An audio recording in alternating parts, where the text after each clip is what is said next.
All right. Good. Everybody good? The committee will come to order. Good morning, everyone.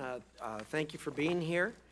And we obviously have a distinguished guest here today who's going to help us through the dialogue.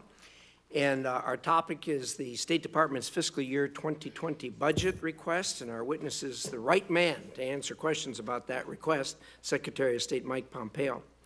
One thing many Americans may not realize is that the State Department is part of the bedrock of our national security. Its diplomats are our eyes and ears on the ground across the globe.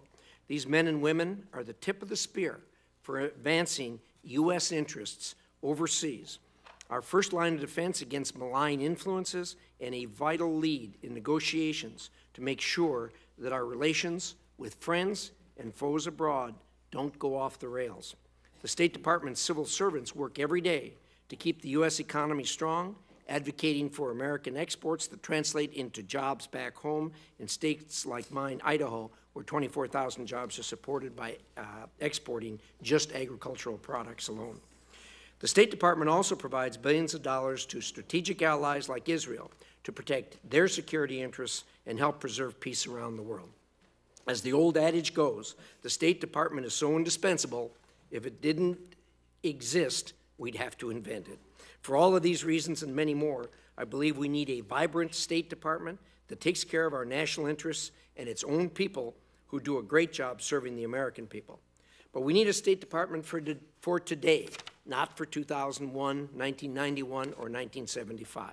The world has changed a lot over the past few decades, and we need our diplomacy to reflect that. For example, we need to make sure that our diplomats are getting the support they need to get outside the walls of our diplomatic posts to do their jobs. We all know that Chinese, Russian, and Iranian diplomats don't have trouble getting off their embassy compounds.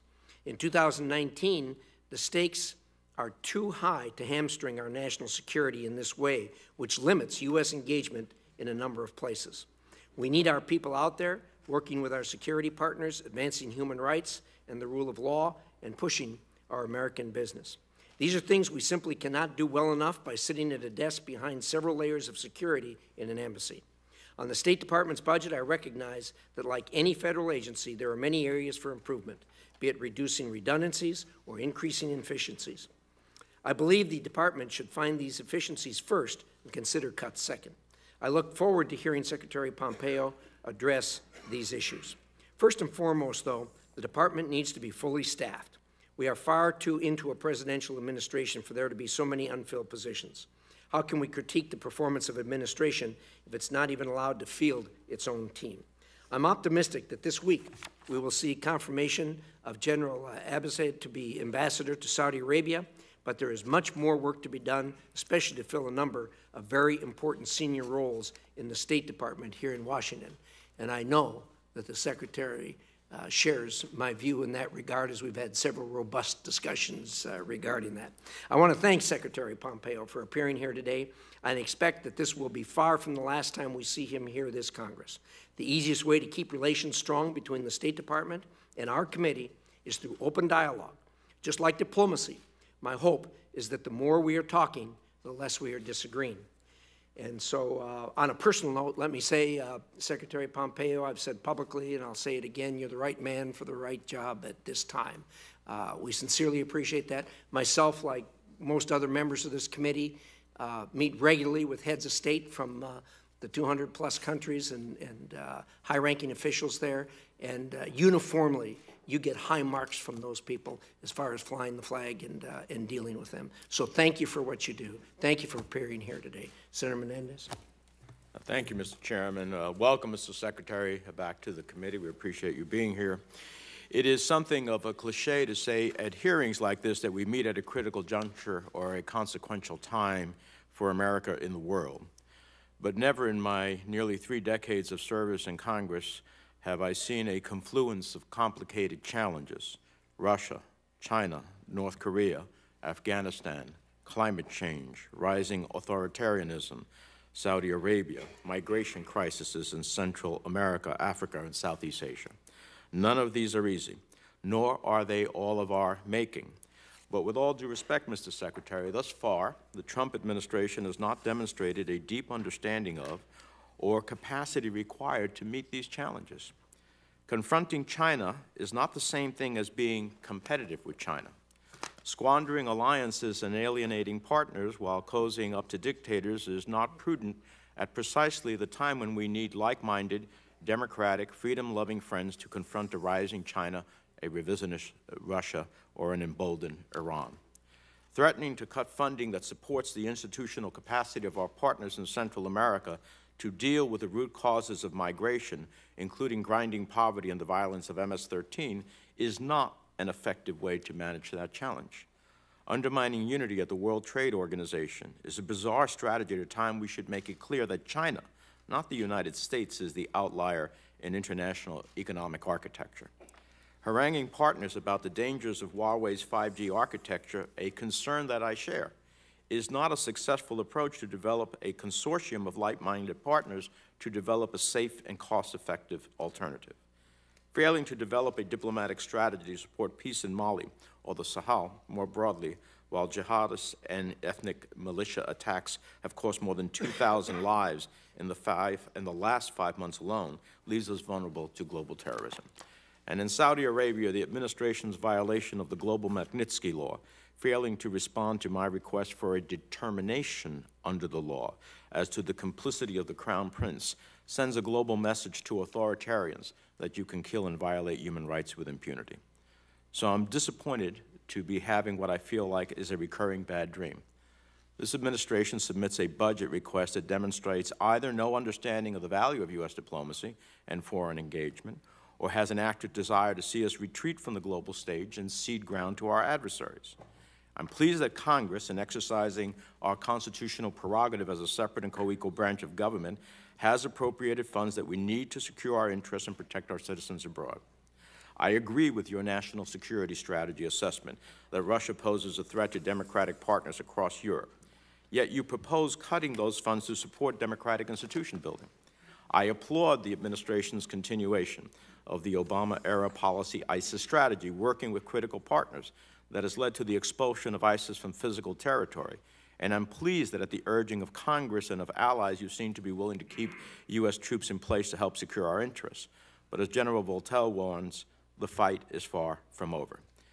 Yet your budget does not contain the sustained diplomatic and development resources we need to truly combat this evil. The world faces a truly existential crisis with climate change, and our own Defense Department continues to warn about the serious global implications of famine, migration, and conflict it may bear. Yet your budget seems to pretend that the problem does not even exist. Again, I agree with this administration's assessment that China presents new and evolving challenges across the Indo-Pacific and the world, challenges we must confront with a robust diplomatic and economic agenda. Your budget proposes a cut of close to 20% from the FY17 actual budget to meet our commitments in the Indo-Pacific. At your own department in Foggy Bottom, this administration's disdain for civil servants and the value of experienced professionals is weakening the foundational component of U.S. foreign policy, our diplomatic and development professionals. And I ask unanimous consent to enter through the record 2 columns by Ambassador Stephenson as to the hollowing out of the State Department. They will be entered.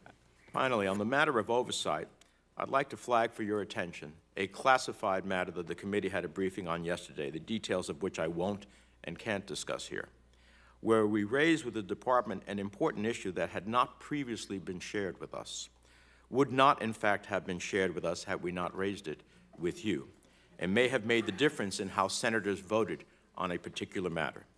As I'm sure you appreciate, that's simply unacceptable. If the committee is to be able to function, if Congress is to play its constitutionally mandated role, the department needs to do a better job of engaging with us, briefing us, and responding to our requests. Right now, the situation is not acceptable, and I'd be happy to discuss this further with you in a classified setting, as I'm sure many of my colleagues would. When you were confirmed as Secretary, I hope that you would be empowered and committed to promoting core American values and interests on the global stage. But we've seen the administration undermine our values with Saudi Arabia. We've seen maximum pressure on North Korea whittled away one tweet at a time. We've seen the administration pursue illogical, misogynistic policies to play domestic reproductive rights politics for political ambitions on the backs of the world's poorest women. So as I see it, the challenge for this committee is twofold: ensuring that Congress serves as a co-equal branch on government and check and power from the White House, and helping to inform the American people why that is important. Restoring the State Department and USAID budgets is a starting point, but we must be more effective in holding the administration accountable for its foreign policy shortcomings as well, and reminding the American people about the importance of core American values like democracy, governance, and human rights as drivers of our foreign policy. It is these fundamental values, along with America's unparalleled strengths on the global stage, a military second to none, a vital economy driven by innovation and technological ingenuity, a reservoir of goodwill with our allies and partners that provide us the opportunity to define a new role and a new grand strategy for the 21st century. I said earlier that I was skeptical of the administration's ability to be equal to this moment in world history. But, Mr. Secretary, I want you to prove me wrong. An opportunity remains to take hold of the moment before us, to face squarely the new challenges of this more competitive era, and to replenish our vision, reinvigorate our diplomacy, revive our partnerships, and to restore American leadership for a new era. And I look forward to the questions to pursue that view. Thank you very much, Senator. And with that, we're going to hear from Secretary Pompeo. As a graduate of West Point and with your Harvard Law degree, you're certainly qualified for this job. But more importantly, as the ranking member referred to a classified briefing that we had yesterday, I think that that time you spent as head of the CIA really uniquely qualifies you for this job. We on this committee, I've got the advantage of being on both committees, and there's only two of us, Senator Rubio and I, that are in that position.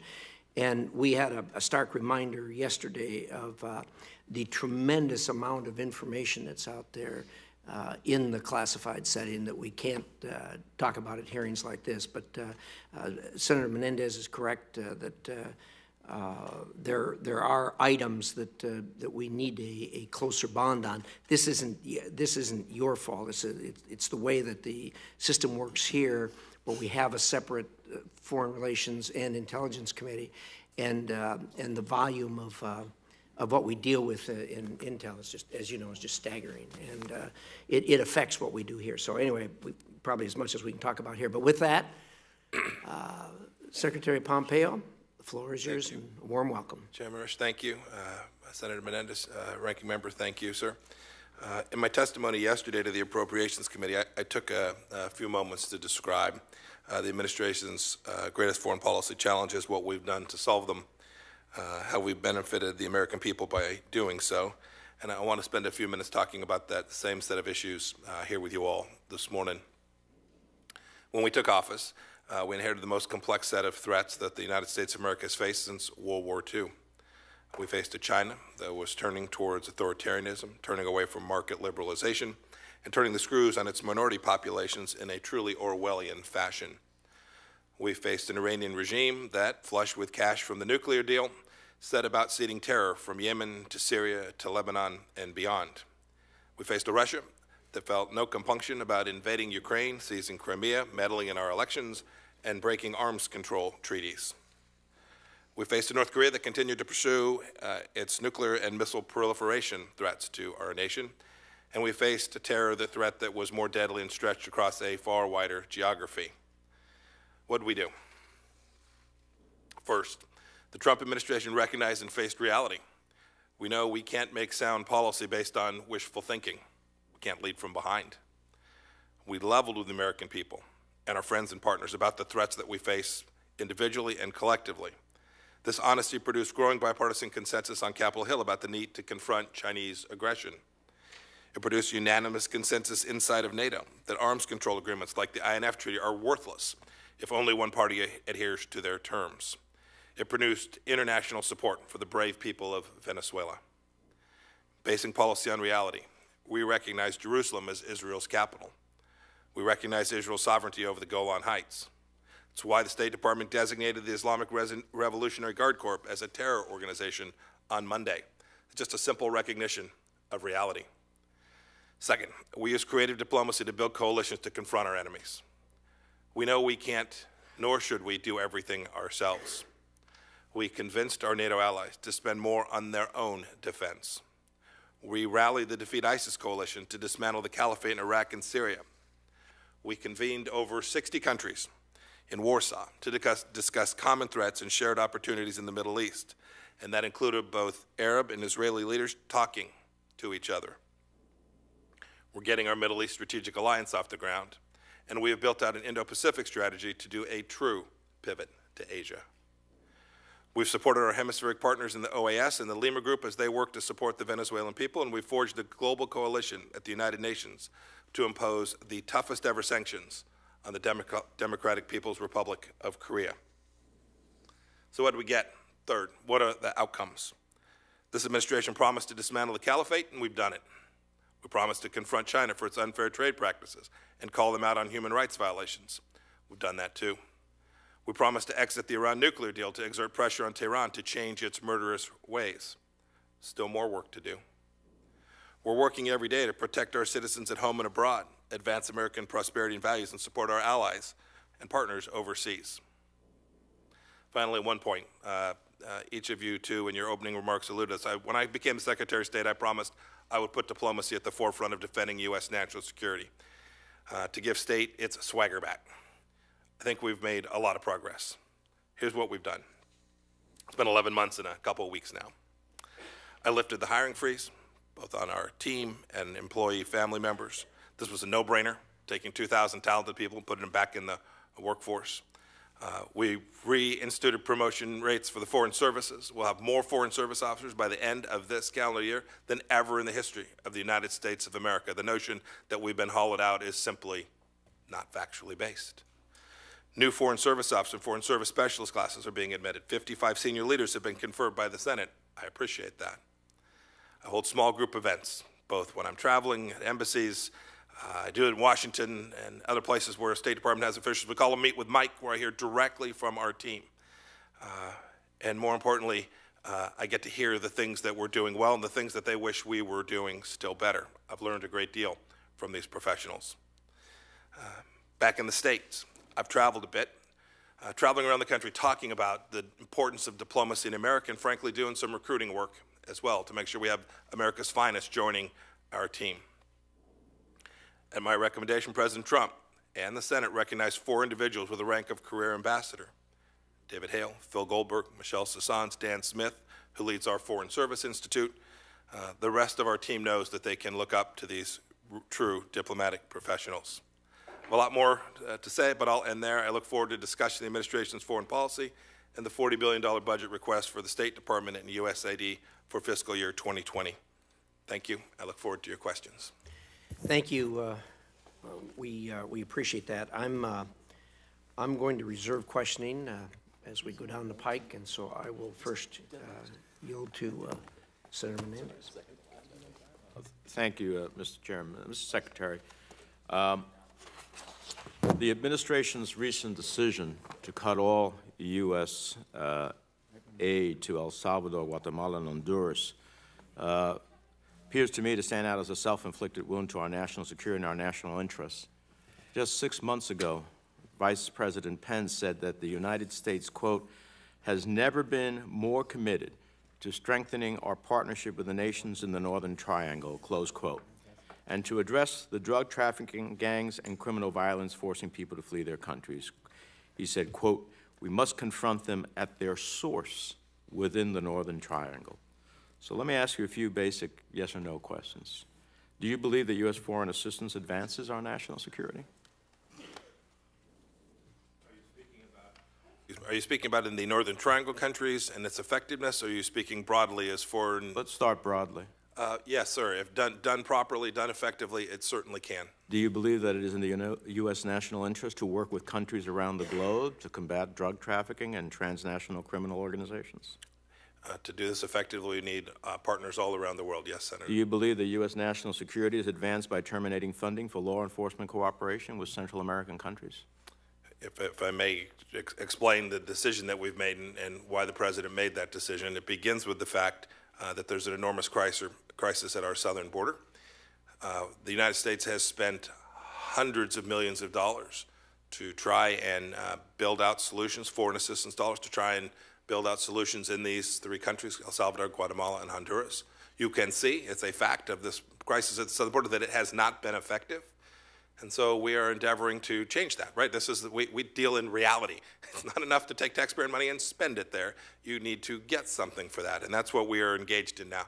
We're having conversations with the leadership in those countries. We want better lives for those people, but most importantly, we want to make sure that every dollar, taxpayer dollar we spend in the Northern Triangle is effectively used. We certainly want every taxpayer dollar spent anywhere in the world to be effective. But to believe that longstanding challenges, I think the Vice President had it right only 6 months ago when he made the statements that he made. U.S. national security is not advanced by terminating funding for law enforcement cooperation with Central American countries. U.S. national interests are not advanced by terminating funding for programs that strengthen the rule of law. Why are people fleeing? They're fleeing because of violent crime.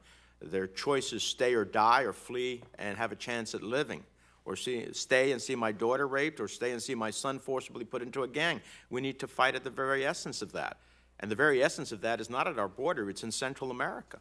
I don't understand how the USAID programs that stabilize Central American countries by promoting economic development and helping people find opportunities in their own countries.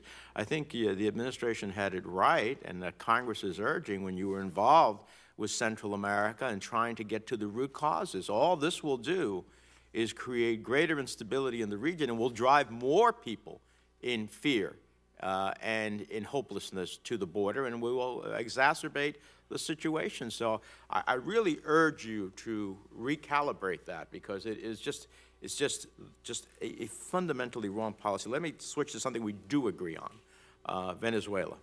And along with Senator Rubio and 10 members of this committee, we have introduced legislation last week reinforcing several elements of the administration's strategy and dramatically expanding our humanitarian response with $400 million in new aid. But I have 2 questions in this regard. Number one, what is the department doing to internationalize our sanctions and try to get the European, Canadians, and Latin American partners to join us? And why haven't we convened an international donor summit, and will you consider doing that? The second one, we will absolutely consider it. We'll see who the right leader for that should be to actually convene that. It is absolutely a central part of the day that we're successful there at supporting the Venezuelan people to achieve democracy in the way they so richly deserve, that there'll be resources required, and I'm confident we will find partners all around the world that will be part of that, and a donors conference will be an element of effectuating that.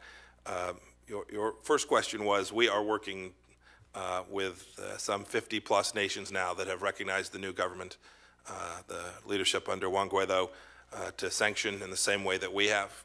We're continuing to push. We've demarched countries all across the world. We're trying to bring more to the coalition of 54, and we're trying to get those 54 to impose sanctions that match the ones that the United States has imposed. That's critical. Last question. January marked the 1-year anniversary of landmark agreements between the U.S. and Qatar regarding government subsidies to Qatar Airways, the state-owned airline. In addition to committing to financial transparency, in a side letter to the agreement, the Qatari government indicated that there was no intention to launch additional Fifth Freedom flights, flights launched from Qatar but picking up passengers in Europe before flying to U.S. destinations. Yet at the same time as the agreement was being negotiated, Qatar Airways acquired a 49% stake in Air Italy, a formerly struggling regional Italian carrier, and rebranded it as an international carrier with flights to 5 U.S. destinations from Milan. That runs directly counter to the 1-year agreement. Are you aware of this, and if so, what efforts are underway to enforce the agreements that are in place?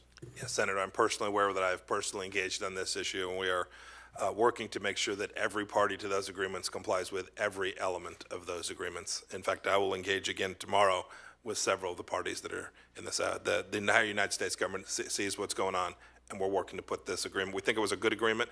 We're trying to just make sure that it's enforced. I appreciate that. Thank you, Mr. Chair. Thank you. And lest people think that we're totally divided on things, those last 2 issues is, you know, this committee is, I think, uniformly in favor of the discrimination against our carriers that's taken place by the Middle East carriers. And then secondly, the support of the Juan Guaido administration, the true president of Venezuela, is so important to all of us, and we sincerely appreciate the administration's efforts in that regard, and we'll support it 100%. With that, Senator Johnson. Thank you, Mr. Chairman. Mr. Secretary, thank you for your service. Yes, sir. Last Monday, I met with Brian Bulatao, the nominee for Undersecretary of Management. Now, first of all, that's the second time I've met with him. Normally, this process works. I meet with the nominee. We go through the confirmation process. The nominee gets confirmed, and we just start talking to those people in hearings like this. So the fact that such a qualified individual, West Point graduate, somebody who's served in a lead management role in the private sector, most recently chief operating officer of the CIA, has been languishing as a nominee for 9 months, I think is a disgrace. You know, particularly when you have Senator Menendez talking about the hollowing out of the State Department, which you have, I think, rightly disputed. Can you just speak to how crucial it is to get Mr. Bulatalo confirmed as basically the Chief Operating Officer, the Undersecretary of Management for the State Department, so you can carry out your vital mission? So full disclosure, I've known Brian for 35 plus years, tells you how old I am. But more importantly, we haven't had an Undersecretary for Management, essentially the Chief Operating Officer at the State Department, for 2 years now. The gentleman who's filling that role, Bill Todd, is a great officer, a great civil servant, but we need the confirmed leadership in that position to execute all of the security issues, all of the administrative issues. Just the enormous bureaucracy of 92,000 people to administer falls under the Undersecretary for Management, and the absence of having someone confirmed to that position has made each of those tasks more difficult. Are you aware of any legitimate reason for holding this nomination up other than just pure partisan politics? I'm not aware of anything that relates directly to Mr. Bulato's qualifications. Okay, well, again, I urge this committee, I urge the Senate to quickly confirm Mr. Bulatalo. I also want to pick up on the whole situation with the Northern Triangle, our humanitarian crisis at the border. 2014, we had 120,000 unaccompanied children and people's family units. President Obama correctly called that a humanitarian crisis. The first 6 months of this year, we're already over 240,000, primarily people now coming in as family units. And I will dispute what Senator Menendez said. There's no doubt that people are fleeing some violence, you know. But there's also no doubt an awful lot of those individuals are coming here for economic opportunity, family reunification, which I'm highly sympathetic with, but it's not a valid asylum claim. The truth is, 85% of those asylum claims are denied. We have, as you pointed out, we've spent hundreds of millions of dollars of development down there, but until we crush the drug cartels, I don't see the development dollars doing a whole lot of good, and it's certainly going to do nothing to solve this problem in the here and now of individuals coming here completely exploiting U.S. laws. The ball is in Congress's court. We have to act. We have to change these laws to first and foremost, reduce, if not stop, that flow of illegal immigration, the majority of which really is economic migration and family reunification. In your former capacity and your current capacity, can you just talk about, I've met with the Mexican ambassador twice, the new administration. I think they are genuinely interested in working with us to solve this problem. But they were talking about development dollars, and I understand that. That is a long-term solution, but we are whistling by the graveyard if we don't address and talk about an effective strategy for crushing the drug cartels. Can you just talk about how difficult that is, what the challenge that presents to America? Senator Johnson, this has been it's a long-time challenge. We've had times when we've made more progress, and then it has gotten worse or regressed. The complexity, the money, these are powerful organizations inside of Mexico with huge incentives to continue to deliver these drugs, whether that's cocaine or opioids, into our country. It's an incredibly lucrative undertaking, and so every element of American power needs to be deployed to take them down. And then we need partners. Partners like the Mexican government, partners like the country in the Central America. We need China to do what President Xi committed he would do on fentanyl. It's going to take a combined effort, lots of streams, lots of work streams to pull it off. But the risk that it presents to America is enormous. It's an important foreign policy problem, often masquerading as a law enforcement problem. We're deeply engaged. Foreign Minister abroad has been a good partner so far in his time in leadership in the Mexican government. I'm convinced they want to help us. We need to help them do it. This is going to require a multinational effort. One thing we found out in hearing just this week and last week as well is the southern border is totally controlled on the southern side of the border by the drug and the human trafficking cartels. Nobody passes virtually without paying the fee. So this is a highly organized effort, exploiting our laws, and we are going to need, through all diplomacy, and I think that's what this administration is trying to do, get the attention of Central American nations and Mexico. We need your help to solve this problem. Thank you, Mr. Chairman. Thank you very much, Senator Johnson. And next we'll have Senator Cardin. Thank you, Mr. Chairman. Mr. Secretary, thank you very much for your service, and thank you very much for being here. This is a hearing to review the budget for FY20, and budget speaks to priorities. So I want to start to give you a chance to respond to the visual concern that a 30% cut in the State Department budget looks like we are cutting back diplomacy as a tool by 30%. But I want to get to your statement about promoting American values that you just mentioned. Democracy programs are reduced by almost 50% in this budget. In July, there was a conference in Copenhagen that pointed out that we've seen a decline in democratic states around the world. And we know that we're being attacked on democratic institutions by both Russia and China and other actors. So what are we doing to promote democracy with such a dramatic reduction in the tools that are available in the State Department if the FY20 budget became real? Before you respond, I would also say one of the real opportunities to promote American values of democracy, governance, human rights, and anti-corruption are on the bilateral and multilateral meetings that we have. And yet, there's been silence in regards to North Korea, Kim Jong-un's treatment of his own people being the worst human rights record of any country in the world. And we still have not gotten a response to a full accounting of what happened in Saudi Arabia on the tragic death of Jamal Khashoggi. So can you just explain to me how you are promoting American values of democracy, good governance, human rights, anti-corruption, in light of the fact that the budget cuts this and we have not seen the visibility during highly important moments with other countries, these issues being raised? So I would just disagree with about everything you opened with in your The question. budget, 30% cut? This administration has been incredibly active, but more importantly, incredibly effective at promoting democracy around the world. We're engaged. You mentioned a couple particular items. Happy to talk about those in great detail if you like, but our engagement, building out coalitions around the world, part of democracy promotion, right? You don't think about the work to defeat ISIS as an element of that, right? To create the political stability inside of Syria so that we can get a political resolution there, the work that we're doing in Venezuela, the fact that we're fighting for the people of the Islamic Republic of Iran, and at forums all across the world, my team is in the field working to promote the very values that you just described. Well, the facts are the facts. The budget submissions are the budget submissions. Let me go to the Northern Triangle for one moment in response to the last questions. Our involvement in the Northern Triangle is critically important for many reasons. But these are countries that have significant problems with corruption. And the United States has participated with the international community to try to root out the corruption in the Northern Triangle. Are you committed to working with this committee? We are looking at additional legislation to give additional tools in regards to identifying corruption issues so that in our bilateral and regional relationships, the issues of fighting corruption will be front and center in these debates. Do you agree with that approach? I do. Yes, Senator. I appreciate that. And we'll have some legislation, as I talked to you earlier, that we'd like to work with you on. I want to talk a little bit about North Korea, if I might. We've had 2 summits between the leader of North Korea and the United States.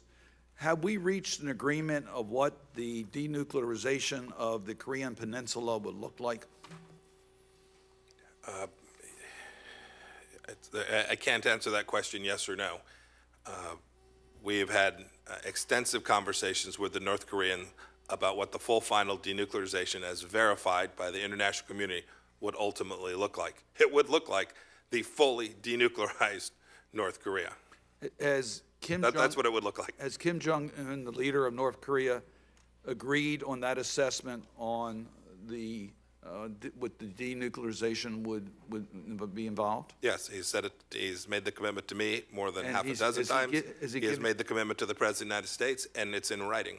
has he given you a declaration as to their current nuclear programs and a way in which they would move from their current nuclear programs to total denuclearization? There's still a great deal of work to do to achieve the ultimate goal. Right. And of course, we've had hearings before this committee that indicate that that's really the first step on denuclearization, is understanding their program, having a commitment to end it, and a roadmap that can lead to that commitment.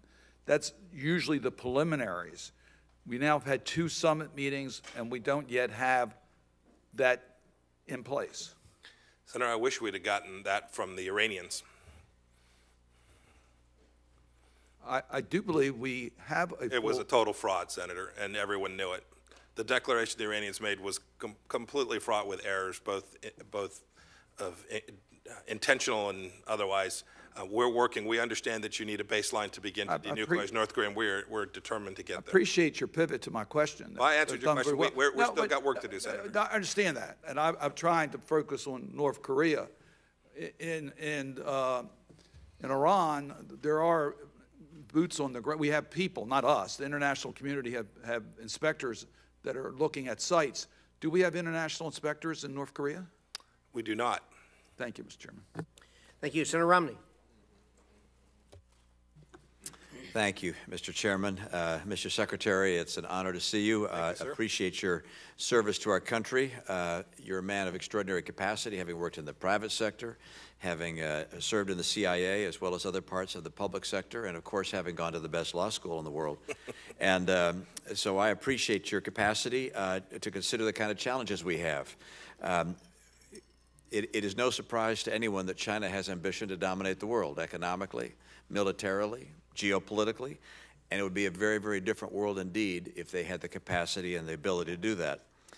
I applaud the fact that the administration is taking action to push back against some of China's plans, specifically the imbalance of trade, the theft of intellectual property, and the forced transfer of technology as companies are considering moving into the Chinese market.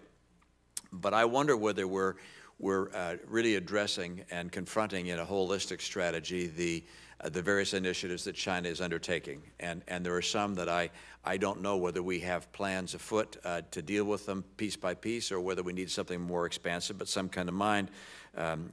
One is, of course, the fact that China has, if you will, an industrial policy-oriented form of free enterprise, where they subsidize massively industries of the future, and whether that's 5G or telecommunication systems or artificial intelligence. So we welcome them into a world where we say we believe in free markets, and yet they participate in an unfree way, and that presents a challenge.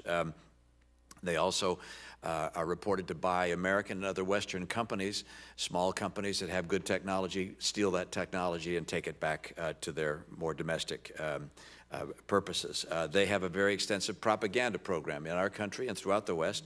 The Confucius Institutes are clearly a part of that, and yet we have high schools, elementary schools, and universities in our country that don't seem to understand that by accepting the Confucius Institute, that they're participating in Chinese propaganda in our own country. Of course, there is the extraordinary oppression of human beings that we're seeing with the Uyghur in their own country, and then there's their ambition in the South China Sea, which is obviously challenging in its own right. So my question is, do we have a robust strategy to counter the entire Chinese effort, and particularly on those items that I mentioned? Are we considering those, or do we need to take a deeper dive into how to really confront what is, in my view, the great threat of this century, which is an authoritarian regime bent on dominating the world, which would be bad for free enterprise, for freedom, and for the prosperity of America and the world? Senator, it's an important question, maybe the most important question that I'll get asked today. I think the world was slow to recognize the challenge that China has begun to present. I think we are now much further along the way than we were just 2 years ago.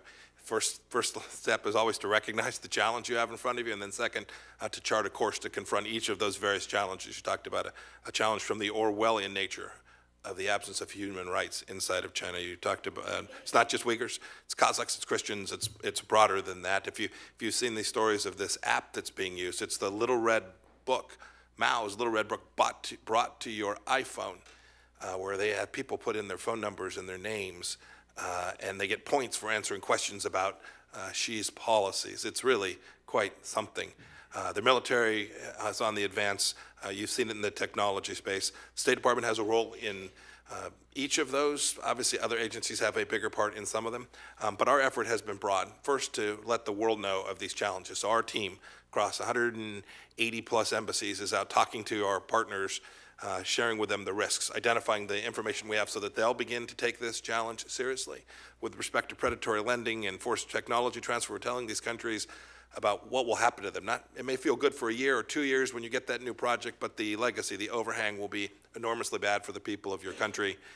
And then there's a significant undertaking, more broad than the State Department inside the United States government, to make sure that these technology challenges, making sure that America remains in the front on AI, in front on the next wireless wave 5G, blockchain, all the issues that will dominate commerce and the rule of law in the decades ahead, that the United States is positioned properly. We confront an enormously difficult challenge. They take their big companies and make them subservient to their government. We don't roll that way. We shouldn't roll that way. But I believe ultimately we'll prevail with the rule of law, transparency, as long as we're serious and focused on this set of issues. Thank you. Thank you. Thank you, Senator Romney. I agree with almost everything you said, except I know there's at least 3 members who are graduate, or 3 people in this room who are graduates of the University of Idaho College of Law that would take exception regarding the law school. Didn't get into Harvard, did they? They did not. Didn't apply. Thank you so much. Senator Kane. Thank you, Mr. Chair. Thank you, Mr. Secretary. Yes, sir. Mr. Secretary, we had a hearing in the Armed Services Committee about 10 days ago with Secretary Perry, who is in on an annual to talk about the DOE's programs that support the military, primarily nuclear reactors. And I asked him about news that had broken just within about a day of the hearing about Part 810 authorizations that I think are in his bailiwick, where he would authorize transfer of nuclear know-how, not technology, but nuclear know-how from American companies to foreign nations. He indicated during the hearing that he had signed 7 such approvals, authorizations for transfers of technology to Saudi Arabia. My understanding is the Part 810 process requires that there be a State Department sign-off on that. Is that correct?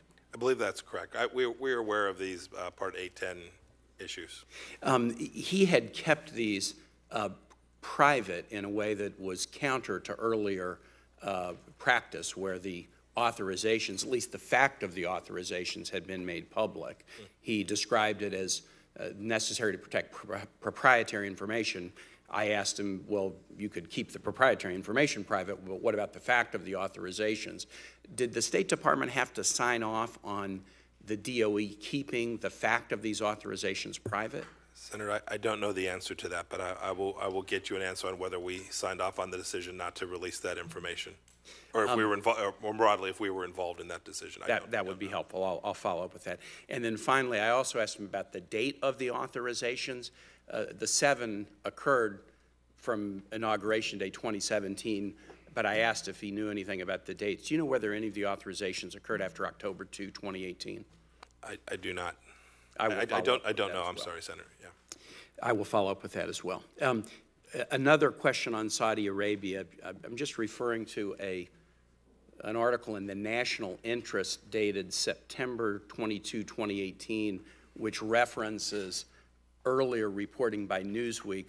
The story that I'm looking at and that I'd like to introduce for the record, if I might, Mr. Chair, is titled, "Saudi Arabia already has a ballistic missile arsenal courtesy of China with a little help from the CIA." And it's a summary of Saudi purchases of ballistic missiles from China beginning in the 1980s. There was a set of purchases in the 80s, and then there's also reporting about purchases that were done, I think, in the 2007-2008 timeframe that the CIA helped broker. The reporting by Newsweek was done in 2014, and then the assessment by the national interest about the scope of the Saudi ballistic missile program, including purchase of missiles from China. This piece was written in September. There's a lot of issues with Saudi Arabia right now. We're grappling with Yemen. We're grappling with human rights concerns. We're grappling with these Part 10, 810 authorizations. We're trying to get more information about that. What should this committee, or what concern should this committee have about the development of ballistic missile programs in Saudi Arabia? The national interest article suggests that the missiles are arrayed pointed at both Iran and Israel. That's in the national interest piece that I've introduced. What concern should we have about the development of a Saudi ballistic missile program, and particularly the acquiring of missile technology from nations like China? So two thoughts. We should absolutely be interested in that. We should know the fact that they're purchasing it from China. I think there have been those who have urged the United States to take a different posture with respect to Saudi Arabia, not to sell them technology. I think you see the risks that are created. It would be better if the United States was involved in those transactions than if China was. I can't comment. I've seen that reporting publicly as well. I can't say much about it here. I'm confident the Intelligence Committee can give you a full briefing with respect to this. But missiles in the Middle East is an increasing threat. Frankly, missiles more broadly throughout the world continue to be an increasing risk. The technology has gotten cheaper. The information is now much more widespread, so capabilities are growing in lots of countries, some of which are friendly partner countries today, but may not be 5, 10, 20 years from now, and some of which are adversaries even today. These threats of, we think about nuclear proliferation, threats of missile proliferation are very real as well, and something this committee should absolutely be looking into. So nuclear proliferation in the Middle East, missile proliferation in the Middle East, these are things that this committee and other committees need to take very seriously. Yes, sir, absolutely. I yield back the rest of my time. Thanks, Mr. Chair. Thank you, Senator Kane. Senator Isaacson. I want to commend the chairman and the ranking member on their statements about the Qatar situation with our airlines, and I'd like to ask Secretary, as I understand in the agreement on Open Skies agreement, there is a provision where one of the parties, including us, could call for what's known as formal consultations if there are concerns over the good behavior of both parties on that airline. Would you get us into a situation where we could call for those consultations? Are we at the point where we need to have consultations with Qatar? Senator, I don't know if we're quite there yet. There are lots of consultations taking place, not through the mechanism that you're describing. It may be that that's ultimately be required. You know the history of this this challenge. We thought we had put together a truly good deal that was good for U.S. domestic businesses, that honored the commitments that had been made previously. We thought we were in a very good place. We're looking very closely at this recent decision by Qatar to take on 49% of this airline. We understand the risk of the efforts to circumvent, and we're working to make sure everyone's complying with the agreement that they'd entered into. Well, I appreciate that attention because it is very important, and it's important to many, many Georgians, but the entire aviation industry, both manufacturing aviation as well as providing flights in the United States, and I would appreciate you doing all you can. Yes, sir. I appreciate what you're doing already. And I want to say thank you tremendously for meeting with some of the hostages who survived the Iran hostage crisis a number of years ago now. In fact, there's still a number of those people alive, although some of them have passed, and some of them are in conditions that are not at all conducive to living a normal life, much less a happy life. And as their time runs out, so does the opportunity for them to collect on the rewards that were made to them from the funds that were available. As a matter of fact, the first release they got about 14% of what was owed to them in total.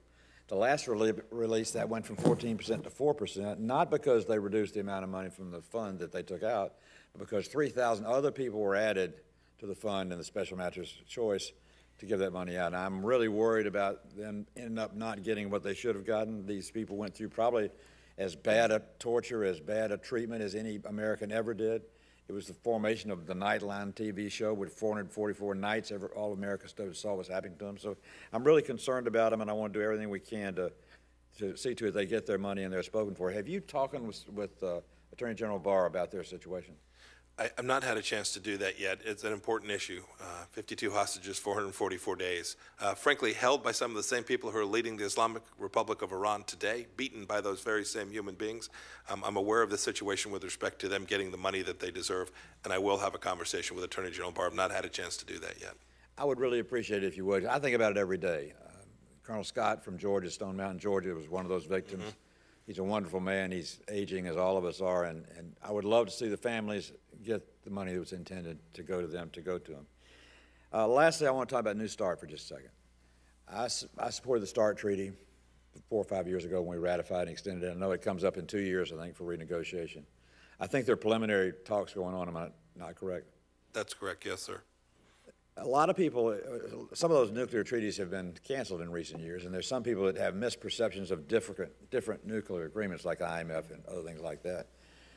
The thing I liked about the START Treaty, and the reason I spoke for it and worked with Secretary Kerry to get the votes to pass it, was because it had a unique identifier system which we never had available to us before the Russians, so we could more accurately count their weapons, not just call them to be counted. We had a way of counting. Second, we had the no-notice inspection provisions where we could have Russians would be in the United States and would have access to our facilities, and we put Americans in Russia to have access to theirs.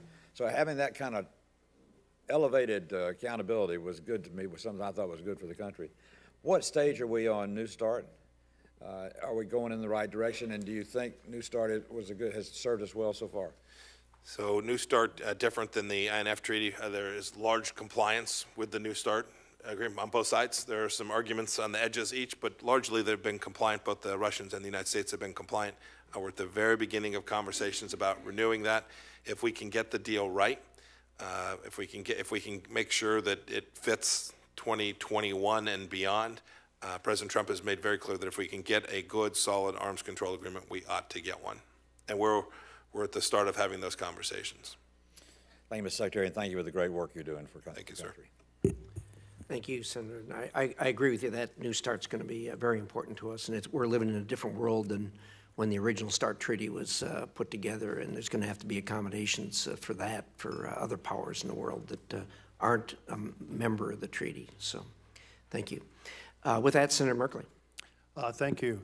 And Mr. Secretary, you said that the renewal depends on fitting 2021 and beyond.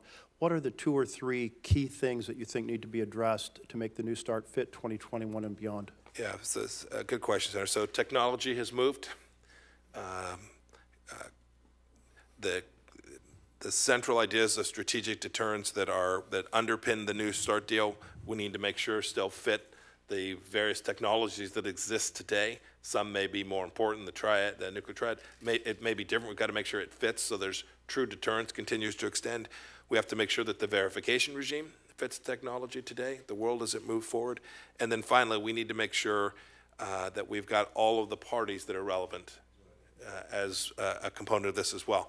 Those are all tough challenges. They're all difficult. By all of the parties, are you referring to other countries? Yes, other countries besides the United States and Russia. And it may be that we can't get there. It may be that it just we end up working with the Russians on this. But if we're talking about a nuclear capacity, nuclear capability that presents risk to the United States, it's very different today in the world than it was when that. It sounds like you're referring to China.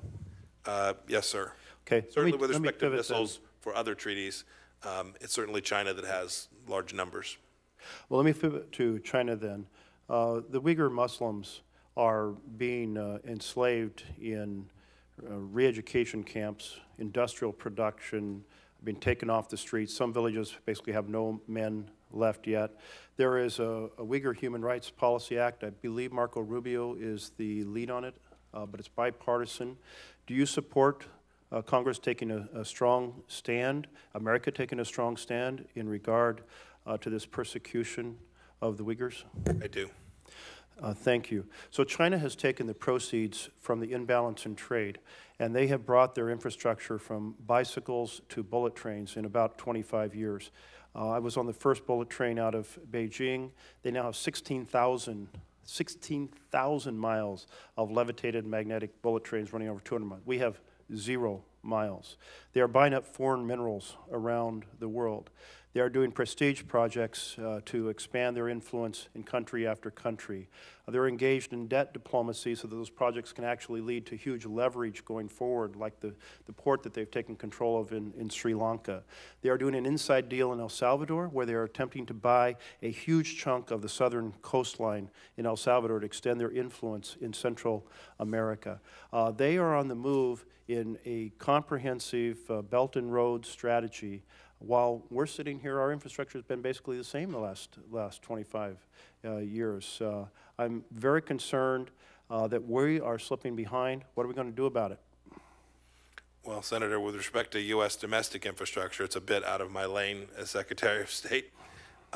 In terms of pushing back against the Chinese, I laid out, I think it was in response to a question from Senator Romney, the various work streams that we're engaged in. I'm happy to walk through them, whether it's the BUILD Act, the DFC, our diplomatic efforts with ASEAN at the very center of how we build out a coalition.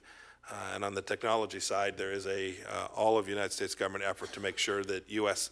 Companies and, frankly, non-U.S. companies, non-Chinese companies have an opportunity to continue to compete on a transparent basis where we can ensure that we don't have Chinese values, Chinese systems controlling our information space 10, 15, 20 years from now. Well, I think that a lot of members of the committee, bipartisan way, have a lot of concerns that China has a comprehensive strategy that's implementing. It is connected to international affairs because the proceeds that drive the Chinese policy come from their trade relationship with the United States.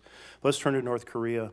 I think of the challenge with their nuclear program is kind of like a baseball game, and first base is a freeze on their missile tests and their warhead explosions, which is where we are right now. Second base is a full inventory of their nuclear assets. Third is an agreement on how to wipe those out or eliminate them. And fourth is an extensive implemented verification regime. We're stuck on first base. How are we going to get off first base? Senator, we have the largest coalition and the strongest sanctions and sanctions enforcement in history on North Korea. It's what has created this opportunity for diplomacy. We've not moved as far, but I think we always knew this would be a long discussion. We're not stuck on first base. I think that analogy is not accurate. There remains an awful lot of work to do, but we have moved to where, as you described, there aren't missile tests today. There aren't nuclear explosions going on in North Korea today. Our diplomatic team is engaged in painting the picture, trying to convince Chairman Kim that there is a path forward that will make a brighter future for the North Korean people and reduce the risk.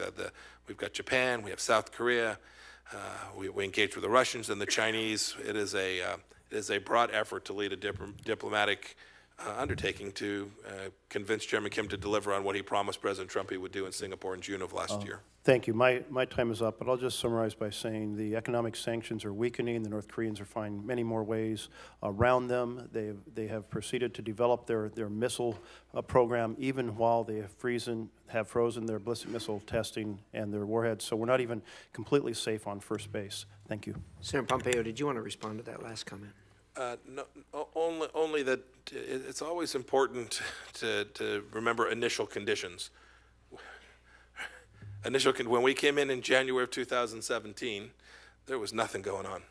We're in a far better place today than we were 2 years ago, both from a sanctions regime and a diplomatic. That's quite an accomplishment. They sometimes don't go together. Sanctions to deter diplomacy. In this case, we've achieved both. Senator Paul. Thank you for your testimony, Secretary Pompeo. Do you believe that the 2001 authorization to go to war with those who attacked us on 9/11 applies to Iran or Iran's Revolutionary Guard?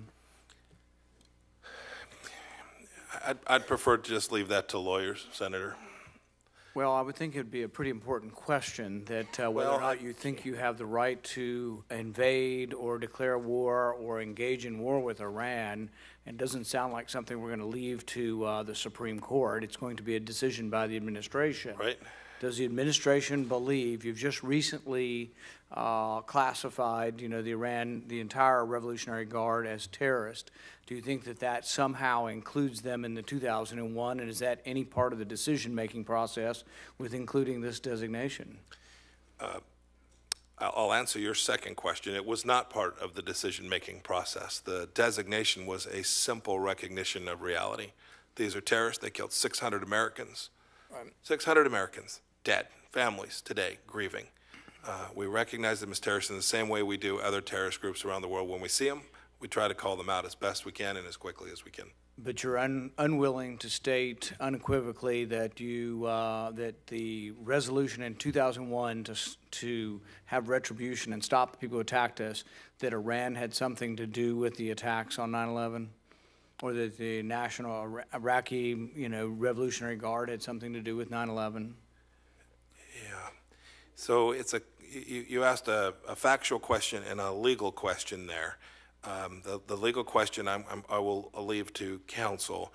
The factual question with respect to Iran's connections to al-Qaeda is very real. They have hosted al-Qaeda. They permitted al-Qaeda to transit their country. There's no doubt there is a connection between the Islamic Republic of Iran and al-Qaeda. Period, full stop.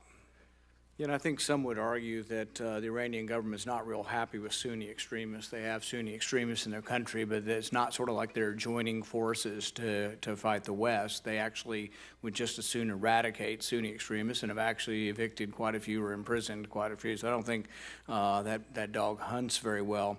But I am troubled that the administration can't unequivocally say that you haven't been given power. I can tell you explicitly you have not been given power or authority by Congress to have war with Iran. And in any kind of semblance of a sane world, you would have to come back and ask us before you go into Iran. So my hope is, I'm not arguing whether the Iran's Revolutionary Guard are terrorists. My argument is that you do not have the permission of Congress to go to war in Iran. If you want a war in Iran, you have to come to us. It's the way the Constitution was written, and it needs to be very clear. And begging off and saying, well, the lawyers. No, this is our history. This is a very important question. It's a very explicit question. Only Congress can declare war. You do not have our permission to go to war in Iran, and that should be very explicit. Part of the reason we're having this debate is we've now been at war for 18 years in Afghanistan. I think even you have admitted there is no military solution to Afghanistan. It's a mess. It's nation building at its worst. The president, like myself, complains endlessly about the $50 billion we're wasting there every year. I also worry about the lives that we're wasting there. You're sending young men when there is no mission there. Can you give us any kind of summary or hope or update on the negotiations that are currently happening with the Taliban? I can give you a brief summary. And your point about the lives, we had 3 Americans killed just this week in Afghanistan, killed by the Taliban, at least they claimed it. President Trump has made clear he wants to end what he calls this endless war.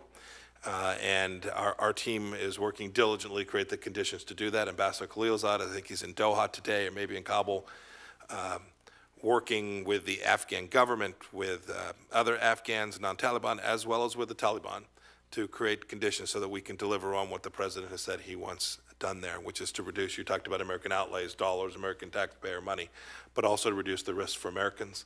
He's also told us to do that in a way that continues to reduce risk of an attack from that real estate, and we believe there's a path forward that we can achieve each of those 2 goals the president's laid out for us.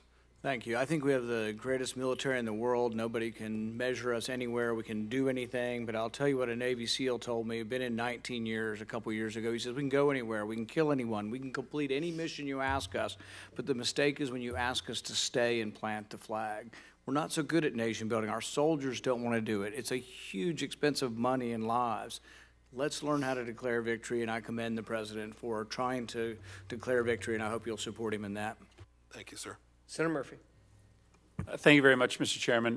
Good to see you again, second day in a row, Secretary Pompeo. Let me just associate myself quickly with the remarks of the ranking member regarding the importance of information flows between this committee and the State Department. I understand that there's lots of classified data that we will never see. That's what the Intelligence Committee is for, but there is some that rises to such level of importance that it affects decisions that we are making on this committee and in the Senate. And I just anchor my comments in those made by the ranking member.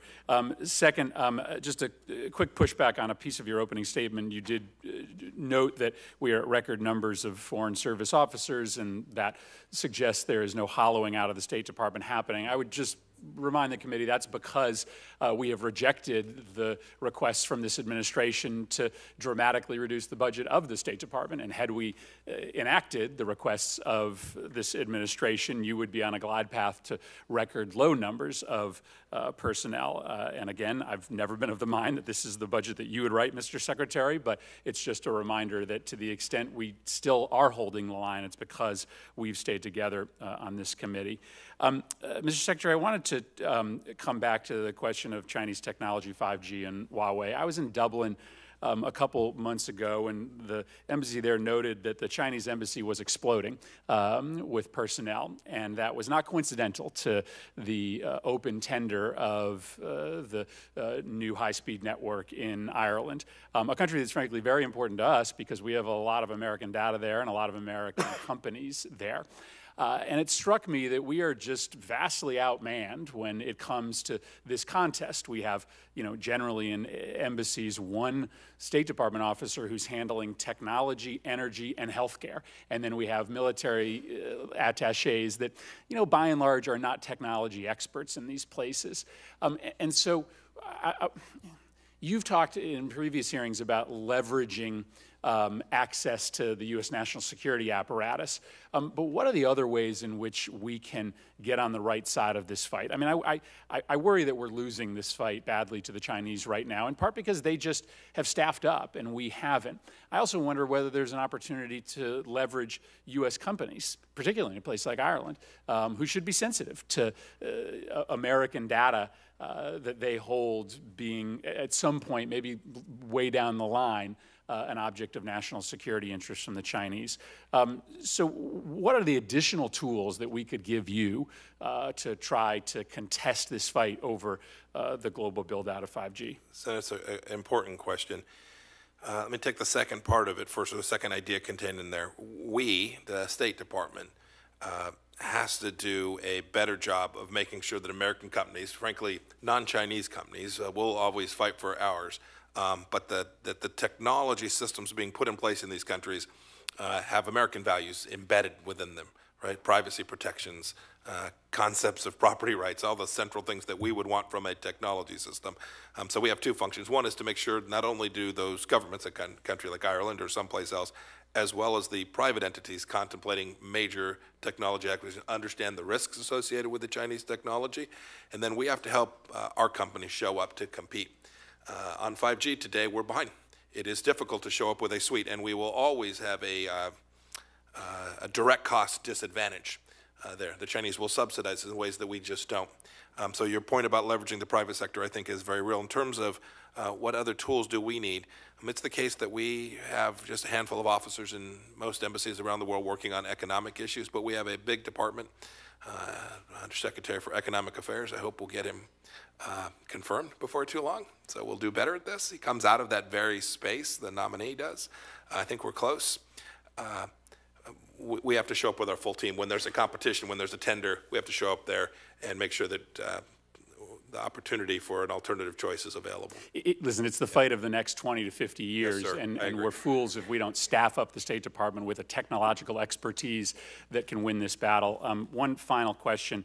I'm looking at a Washington Post article from January of this year entitled, Can Saudi Arabia Produce Ballistic Missiles? Satellite Imagery Raises Suspicions.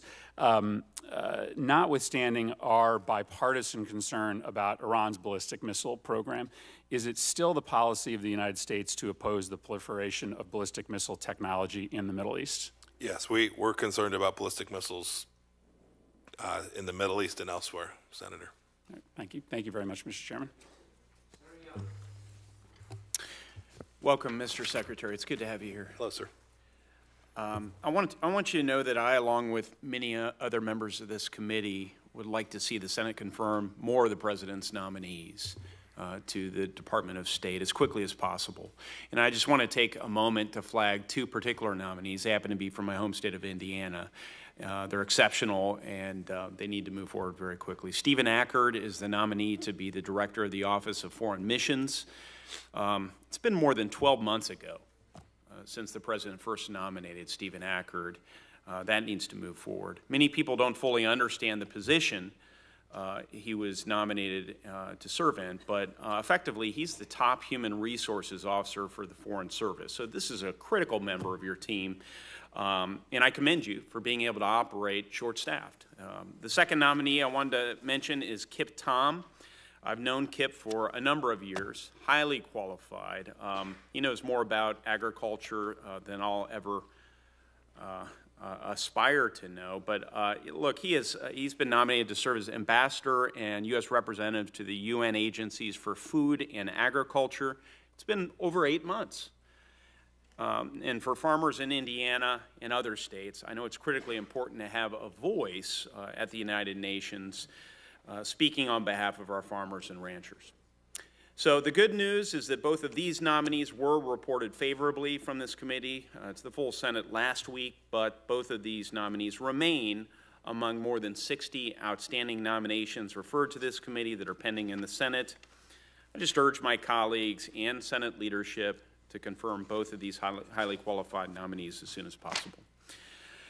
I'd like to pivot to Venezuela, Mr. Secretary, and just begin by indicating I know this crisis is deeply complex and you're following it incredibly closely. It's growing more challenging by the day, it seems. I described the situation from my perspective in a letter that I sent to you and the President and the Vice President last week, but I wanted to bring it up to you directly. There are Americans who we know are suffering at the hands of the Maduro regime today. Todd Leininger from Indiana has been in prison since April of 2014 when he was convicted by a Venezuelan court in the midst of anti-government protests. Now, many questions remain over the due process that was afforded to Todd, but my concern now is that in November of 2018, a San Cristobal court ordered Todd's release, yet the Venezuelan authorities continue to detain Todd without explanation. I'm in regular contact with Todd's mother. She has concerns for Todd's not just welfare, but his very life. There's drinking water shortages, severe unsanitary conditions, and other medical concerns that I probably shouldn't air publicly, but let's just say we're concerned about Todd's welfare. So, Mr. Secretary, while the diplomatic process I know is being worked on, I want to know what specifically you're doing to bring Americans like Todd home. And then secondarily, I want to see what members of this committee can do to assist you and Special Envoy Abrams moving forward so that we can help Todd and others be brought home safely and as quickly as possible. Thanks for the question. Look, folks on this committee, we spend a lot of time working to get Americans that are wrongfully detained all around the world home. It's a focus, and a big group of them come visit, would have been a week ago today. It was really remarkable to have these families, to hear from them. Some of them still have folks detained. Some have lost their loved ones. It re-impressed, I think, upon me and my whole team how central this is to what we're doing. To the extent you all talk about this issue, raise this issue, voice the concerns, people around the world hear that, so I think that is important in its own right. And as we think about our policies with respect to, in this case, Venezuela, we should keep in mind that there are many concerns, one of which is the fact they're wrongfully detaining U.S. persons. Second, with respect to particular cases, it is more difficult today. We have now withdrawn our diplomatic staff from Caracas. So our ability to engage in consular activities of all kinds is absolutely increased. I regret that we had to make that decision. I think it was the right one. But know that we are still having conversations with a broad range of Venezuelans, working diligently to try and make the case to get every American returned home. Mr. Secretary, lastly, do you feel like you have sufficient resources to deal with the crisis in Venezuela? I know the administration has requested $500 million to assist with the democratic transition. Would that also deal with the situation that I just spoke to, Todd's situation and other American detainees? And if not, tell us what else you need, please. Senator, I think we have the resources we need. I don't think we're lacking for either people or resources to execute that mission. Thank you. Senator Markey. Thank you, Mr. Chairman, very much. Mr. Secretary, North Korea remains a significant threat. Yes, sir. And we know that after the two summits, there still has been no tangible progress towards denuclearization. We know that Kim Jong-un is expanding his nuclear weapons program and that he continues to exploit overseas slave labor. He is conducting cyber heists to enrich himself. And we simply can't get results from Kim Jong-un by relieving pressure upon him and his regime. You recently said that the Trump administration put more sanctions in place against North Korea than at any time in world's history. However, the UN panel on experts warned on March 5th of this year that there are severe deficiencies in the global pressure campaign. It states that there have been, quote, a massive increase in illegal ship-to-ship transfers of petroleum products and coal, and that, quote, they render the latest United Nations sanctions ineffective. So the experts are saying that the gaps are growing, yet the Trump administration has added only 34 names to our sanctions list, down from 207 the year before. That's an 83% drop, Mr. Secretary, and we know that UN sanctions resolutions are only as strong as member state enforcement, and the world follows America's lead. When President Trump, after the Treasury Department sanctioned 2 China-based companies, asked on Twitter for those listings to be undone, we confused the very allies and partners we need to help solve this problem peacefully, Mr. Secretary. So from my perspective, Kim merrily rolls along with his development of his nuclear weapons program. Our sanctions regime is being criticized by the panel of experts, and ultimately, from my perspective, I see Kim Jong-un just trying to play out the string to the end of your administration with absolutely no results that can be pointed to in reducing the nuclear threat from that country. Please respond. Yeah, so I agree with some of what you said, but not much. You described an 83% decrease in our increase in sanctions. And you may think the enforcement regime is ineffective, but you should move to the outskirts of Pyongyang, because those folks think it's very effective. I concede there's more that can be done. I will concede that China has imperfectly enforced those sanctions. Concede that there are still ship-to-ship transfers taking place. That is absolutely true. You should know that in every one of those dimensions, the things that are happening inside the country. Do you agree that there's been a massive increase in ship-to-ship illegal oil transfers? I don't know about massive, but let me assure you there's less coal, less fuel, less resource there today than there was when President Obama was in office. Well, it's not effective if the programs are actually expanding, that the ship-to-ship oil transfers are actually increasing. It's not effective. Senator, there is an enormous undertaking, not just the United States undertaking, to take down these ship-to-ship transfers. You should know that rogue regimes are difficult. They'll move, they'll go around. It's a big ocean out there. But you should know that your United States government is working diligently to enforce those sanctions and working to get our partners in the region, South Koreans, the Japanese, the Australians, the Vietnamese, the Chinese, if I didn't mention that already, to help us to enforce those sanctions. I concede we need to continue to keep the pressure on, Senator. Well, when the expert panel says that it's ineffective and the president undermines the very effort that we're trying to put in place to say to the Chinese, say to the Russians, you got to get tough, we're going to hold you accountable, and then the president is tweeting out that we're not going to have those additional sanctions put in place, it just sends the wrong signal to North Korea, but to China, but to and to Russia, and to anyone else that we're trying to get to cooperate in a regime to tighten the pressure on Kim Jong-un. So I just have a big problem with understanding what the strategy is, ultimately, to get Kim to make the concessions on his nuclear weapons program, if in fact the sanctions regime is being ultimately relaxed. It's ineffective, and the signal is being sent to the Chinese, we will not sanction you if you violate those sanctions. How can that be effective, Mr. Secretary? Senator, the North Korean economy will shrink this year. Well, Will it result in actual concessions that are made? This is a long process. We took over in a place where there were very limited sanctions, no effort to enforce, no diplomatic engagement to create a global coalition. We were, Yeah, that's, we that's weren't even 2.5 years ago. Senator, 2.5 we weren't even years leading ago. from behind.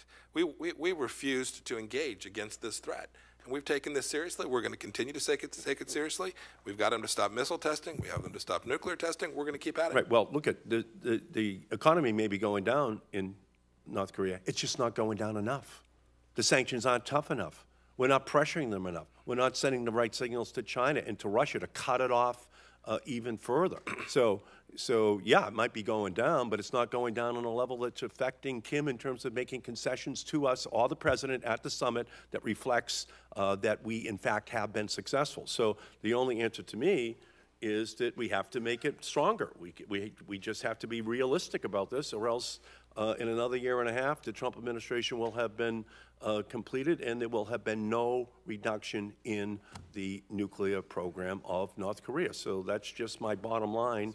Looking at it, Mr. Secretary, make them tougher. The sanctions have to be toughened. Thank you, Mr. Chairman. Thank you very much, Senator. Thank you. Senator Portman. Thank you. First of all, Secretary Pompeo, thank you for your service, being our diplomat around the world. You mentioned the returning Americans home efforts that you have made in meeting with families last week, and one of those families was the parents of Otto Warmbier. And I thank you for staying in touch with them. They appreciated it.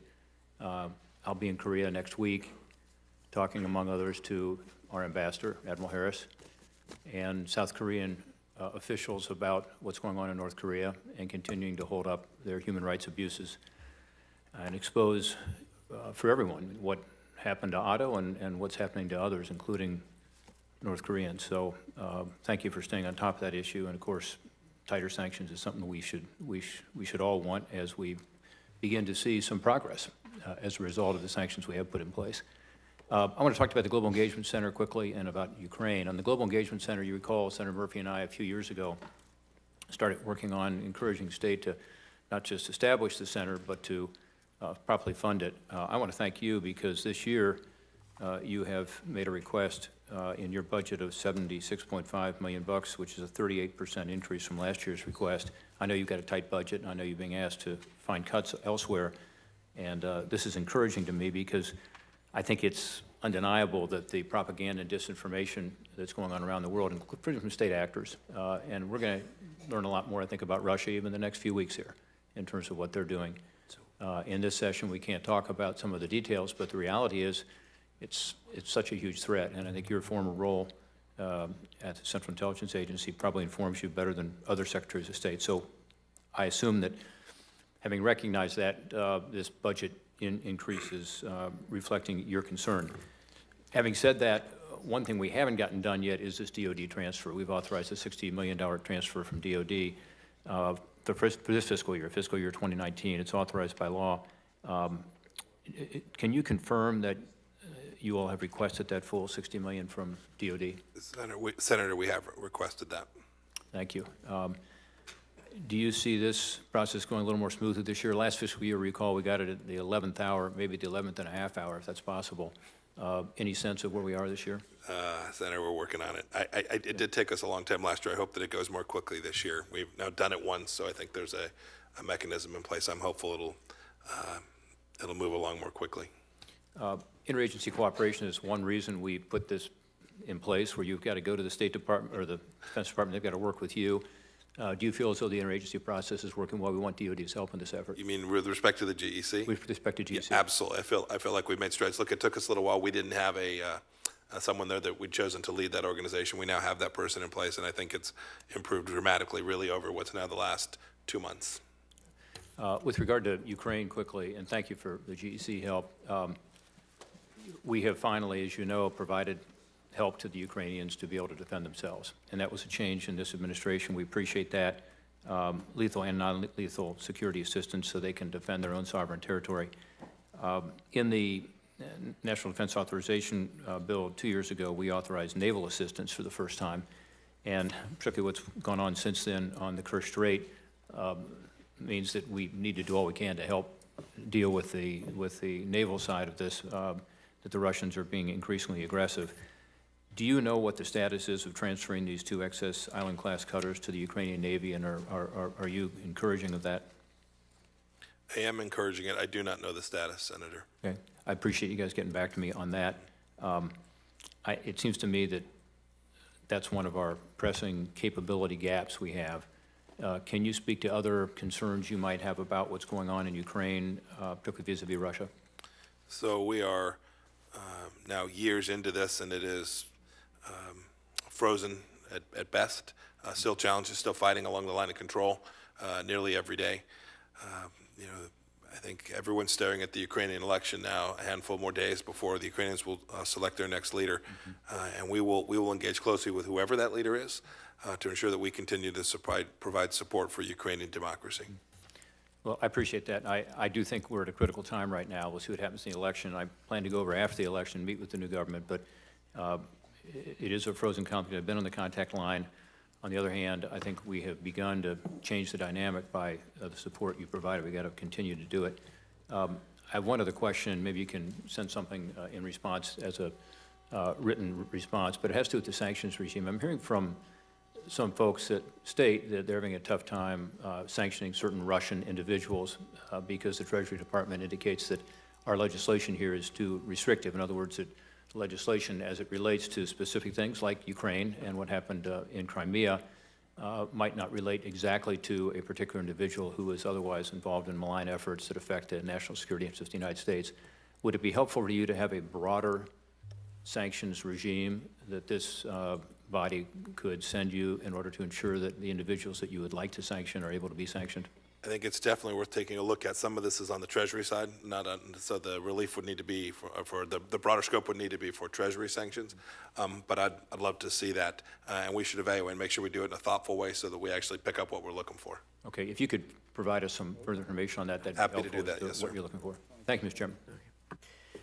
Thank you. I've talked to Senator Portman, just for your information. I've talked with Senator Crapo about this exact issue on the sanctions. He raises some important points, and I think we need to get together to talk about that with the Banking Committee. So it's a joint effort. Senator Udall. Thank you, Mr. Chairman, and thank you, Yes, sir. Secretary Pompeo, for being here, and thank you for your service. You mentioned in terms of other questions that it was still the policy of the United States to prevent missile proliferation in the Middle East. And I wanted to ask, based on what was said earlier in articles that have been put in the record about the Chinese selling missiles to Saudi Arabia, have you spoken up and told Saudi Arabia we don't appreciate their aggressive acquisition of Chinese missiles? There are, I shouldn't say every, there are very few conversations that I have with the leadership in the Kingdom of Saudi Arabia that I don't make clear that we prefer they purchase American systems, and not Chinese systems across a broader way, whether it's telecommunications or otherwise. Yeah, and are we seeing what many of our foreign policy folks that have been in the region a long time very worried about an arms race? Is this indication of the Chinese penetration into Saudi Arabia and missile sales? Is this an indication we're headed down the road to an arms race? And what are we doing about it if it's our policy to prevent this kind of thing? So, Senator, it's a good question. I think it's a little more complicated than that. Look, the Middle East has had arms and arms issues for an awfully long time. This particular set of issues surrounding missiles, you see issues in the region with, we haven't talked about Turkey and their S-400 purchase. So missile defense, anti-aircraft systems. This is certainly something that we all need to keep an eye on. I will tell you that most of the folks who are working to build out missile systems are doing so directly because the Islamic Republic of Iran was permitted to continue its missile program under the JCPOA. It didn't slow them down. And so others are doing what they need to do to create a deterrence tool for themselves. It's just a fact. Yeah, well, I very much hope that the administration will push back in terms of what's happening in missiles across the Middle East. Secretary Pompeo, our southern border increasingly looks like a war zone, like Germany with the Berlin Wall or the DMZ on the Korean Peninsula. We have Border Patrol agents harassing and separating families and caging children, members of the military supporting a made-up emergency, when the reality is that the U.S. border communities are just as safe and often safer than anywhere else in the United States. This is reminiscent of how we enemies treat one another. Is Mexico the enemy of the United States? There were 20,000 apprehensions last week of illegal entrance into our country. This is a real crisis. These are numbers that I think when we took office, the numbers were, I'll have the numbers wrong, but 20,000 last week. We're working closely with the Mexican government to create the conditions there which will stop this. I work very closely with Foreign Minister Ebrard. He's been a great partner, but they have not yet effectively been able to stop what is mostly transit through their country from these folks coming into our country, and President Trump's determined to create sovereignty and protect our border. Do you believe that the U.S. should close the southern border in response to the asylum seekers you just spoke about? You know, with the laws as we have them today, I worked on an agreement where we would allow those with proper asylum claims to wait for their asylum hearing. The numbers are overwhelming to wait in Mexico. We had a court fundamentally misread the law and deny us the ability to do that. We need your help. We need Congress to change these rules. We know that some of the folks who come across have legitimate asylum claims, but the system is broken, and we need Congress to change the laws so that we can protect our southern borders. It's not just people who are coming here. It's drugs, it's weapons.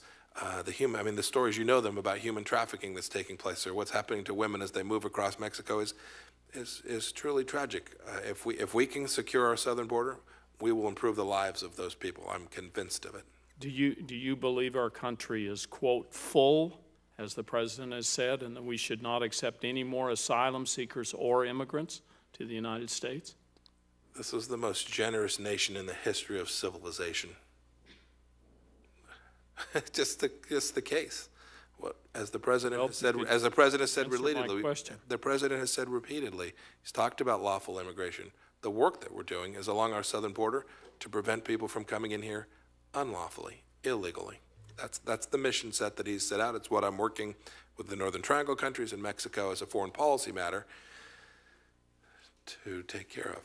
Well, the reality is, and I think a lot of policy experts on the Northern Triangle are saying it's a very bad policy to cut off foreign aid to the three countries down there where these folks are originating from, and that's one of our levers to keep them there and to keep the countries more stable. But I'm out of time, Mr. Chairman. You are.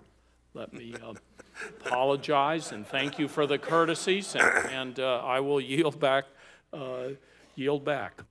Thank you, Senator. Senator Gardner. Thank you, Mr. Chairman. Thank you, Mr. Secretary, for your service to our country and your leadership. A couple of questions for you, and I'll try to do this quickly. In your testimony, you stated the United States' future security, prosperity, and leadership depends on maintaining a free, open, and secure Indo-Pacific.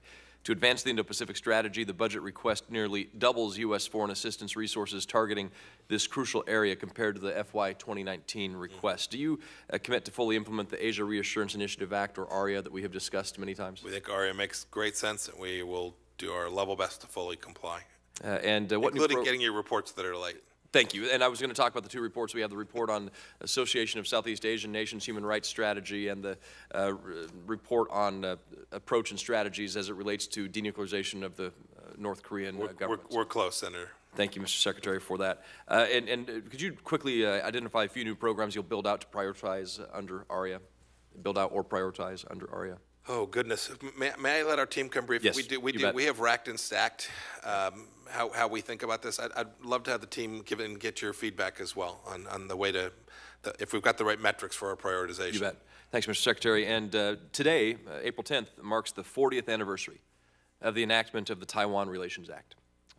40 years ago, April 10th, the Taiwan Relations Act was signed into law, which together with President Reagan's 1982 Six Assurances, the Taiwan Travel Act, and ARIA have become the cornerstones of our relationship with Taiwan. A little over a week ago, for the first time in 20 years, there appears to have been an intentional crossing of the median line of the Taiwan Straits by Chinese jets. Do you plan to fully implement the TRA, the Taiwan Travel Act, and the Asia Reassurance Initiative Act to further strengthen our partnership with Taiwan? Yes. Will you commit to send high-level delegations to Taiwan in the near future to demonstrate U.S. commitment to Taiwan and the Taiwanese people? You know, we've a lot of work going on at the AIT at the our center there. Yeah, we're going to keep at it. We see the increase in China's activity, both political, information warfare, and then, as you described, actually on the real estate. We see how China's continued to be more aggressive with Taiwan. We talk with the Chinese. Every conversation I have with the Chinese begins with this discussion. I think they understand America's policy is constant and enduring. And I believe both Japan and Taiwan scrambled jets to push back the Chinese incursion. I believe that's correct as well. On China, quick aside, there's a new extradition agreement that Hong Kong has agreed to with China or is in discussions with.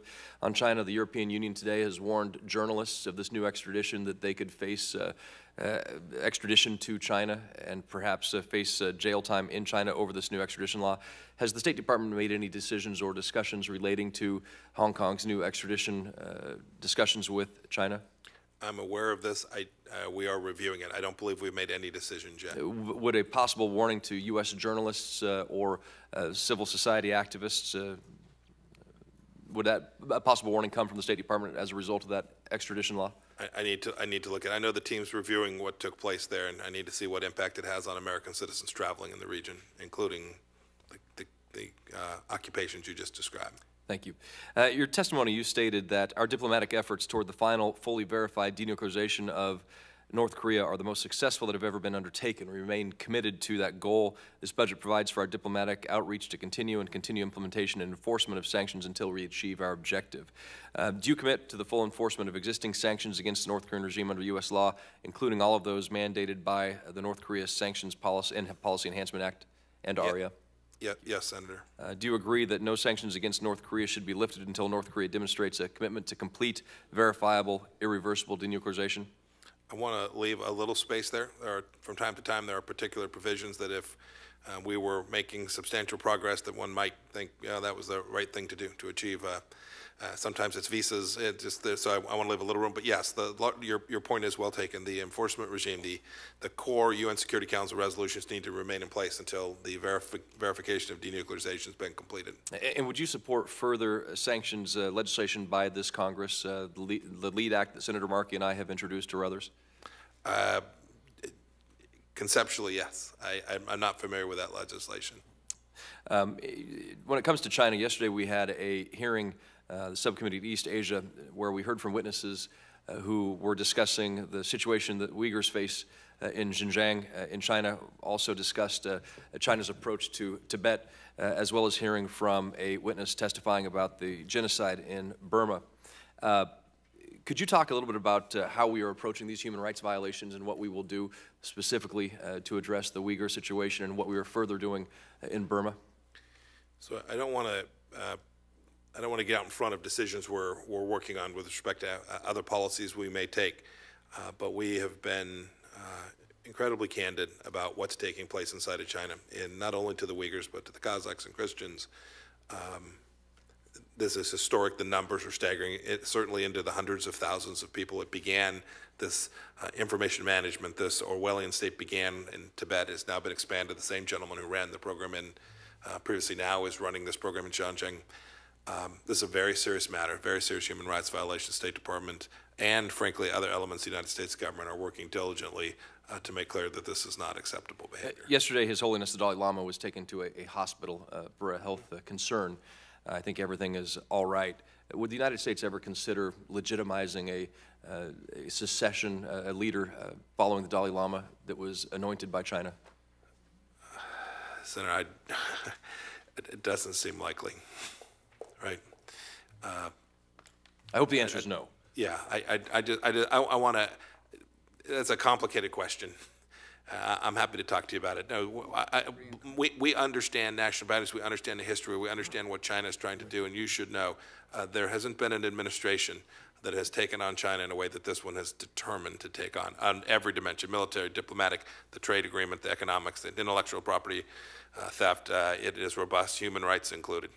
Thanks, Mr. But we're serious about this, making sure that China behaves in a way that reflects American value set. Thank you. Senator Rubio. No, they're done. You're up. Everybody went over there? Yep. Thank you for being here. On the president recently expressed dissatisfaction with the amount of cocaine that's being produced in Colombia, and I thought it was important to point, I know he's aware of this, that the migratory situation coming from Venezuela into Colombia is an extraordinary drain on that nation's resources. We have ELN and other drug groups operating openly and with impunity on the Venezuelan side of the border with the support of all of the Venezuelan government officials.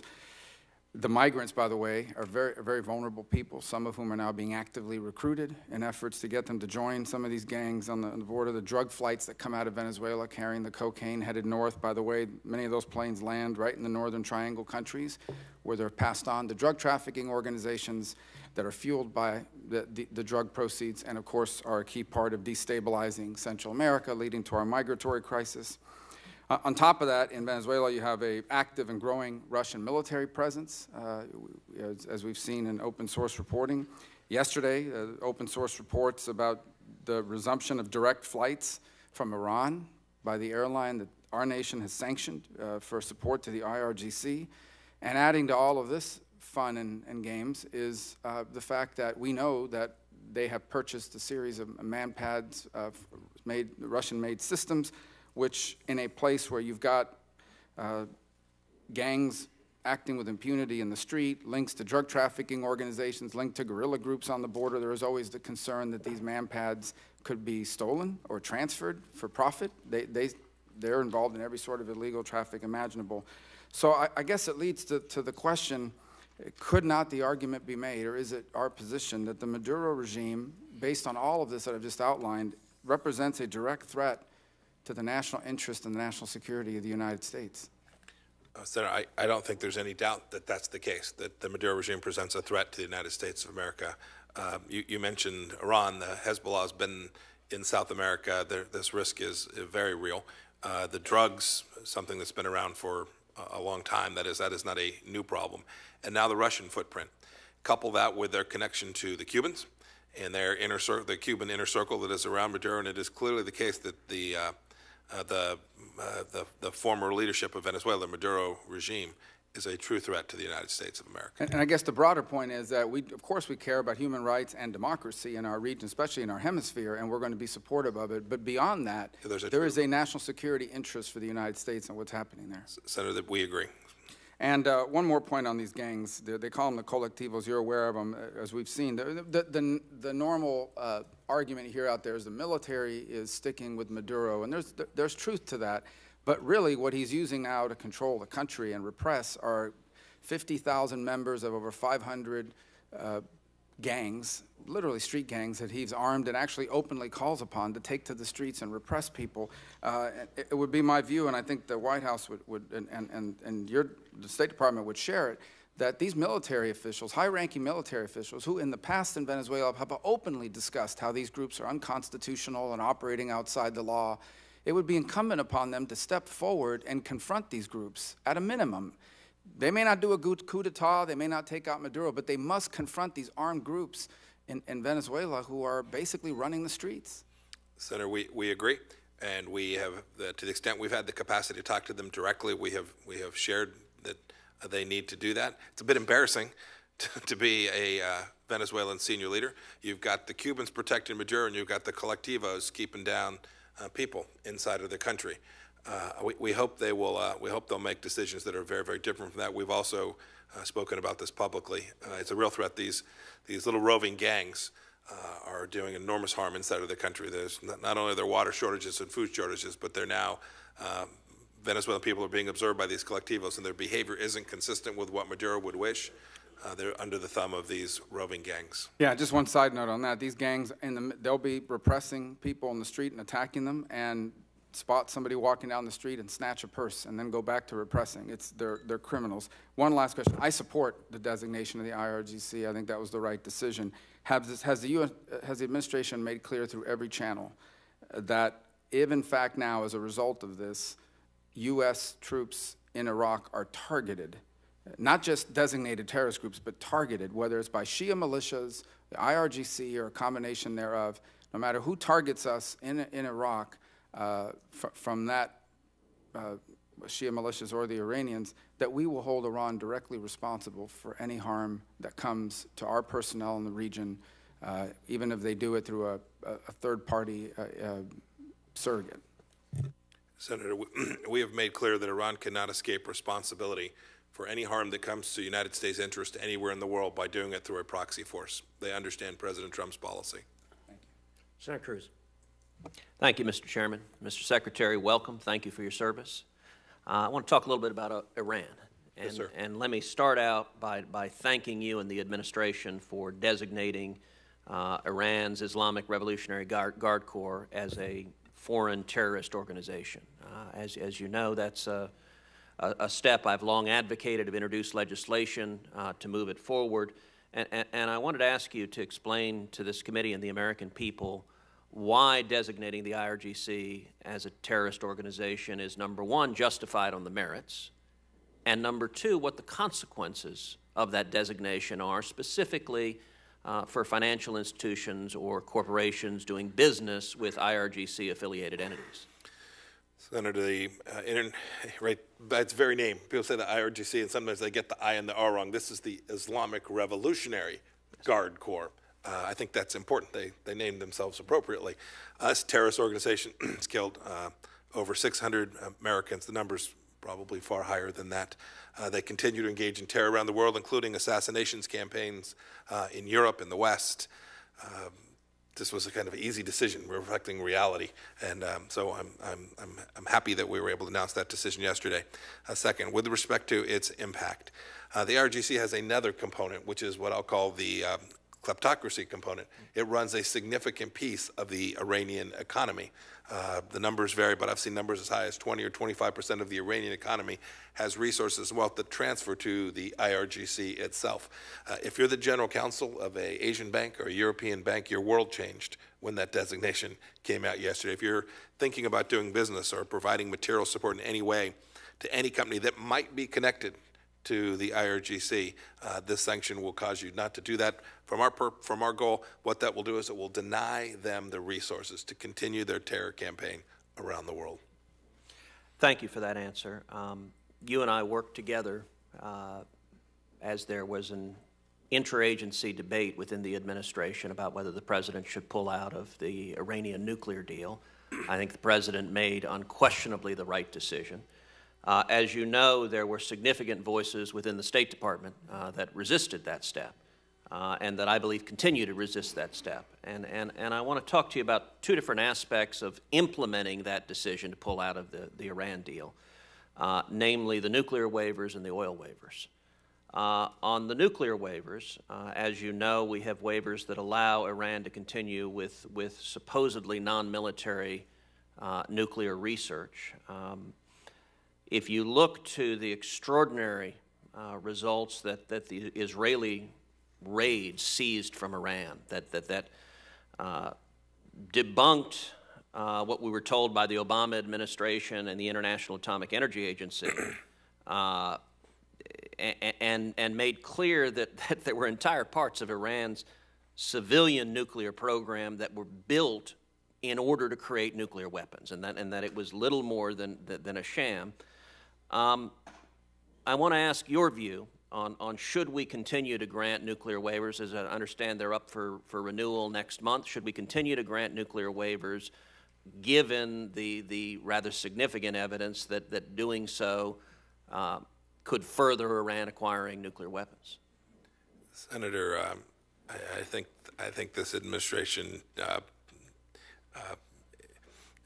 I think it's hard to challenge the fact that we have been tough with respect to sanctions on Iran. With respect to particular waiver decisions, both these and the crude oil ones, I don't have any announcements to make today. We need to make sure that they wind through the process appropriately. Your point about different opinions inside the State Department, we've got 90,000 employees. We probably have that many opinions. Make no mistake about it. We will stare closely at this. On the non-proliferation waivers, I'd love to talk to you in a classified setting about it. It's complicated. But suffice it to say, President Trump, I can assure the American people, I can assure the world, President Trump will continue to ratchet up the pressure on the Islamic Republic of Iran such that their behavior will change. Well, there will be a critical decision point next month also concerning the oil waivers, and it's been publicly reported that there is currently an interagency dispute between the State Department and the Energy Department about whether to grant those waivers again. Right now, Iran is producing roughly 1.2 million barrels of oil a day. That's generating billions of dollars that is funding the Ayatollah and I believe endangering our security. What are your views on whether allowing Iran to continue to produce 1.2 million barrels of oil a day and sell it on the world market, is that in our national interest? I think the State Department, I think we've been clear about our objective of getting Iran to zero just as quickly as we possibly can, and we will continue to do that. Well, let me urge you and urge the Department unequivocally not to grant the nuclear waivers and not to grant the oil waivers. I think maximum pressure should mean maximum pressure. You have been a strong voice for that, and let me encourage you to continue that strong position defending our national security. Thank you, Senator. Senator Barrasso. Thank you very much, and I just wanted to add, thank you very much for being here, Mr. Secretary. Yes, sir. I just want to add my voice to that of Senator Cruz's. 21 of us sent a letter to President Trump last month on Iran oil sanctions. It's, as you were just saying, 80% of Iran's revenues come from oil exports. I think the more we can do to shut that down as quickly as possible, I think the more important it is, especially with the new waivers perhaps happening as early as next month. So thank you for that attention to that issue.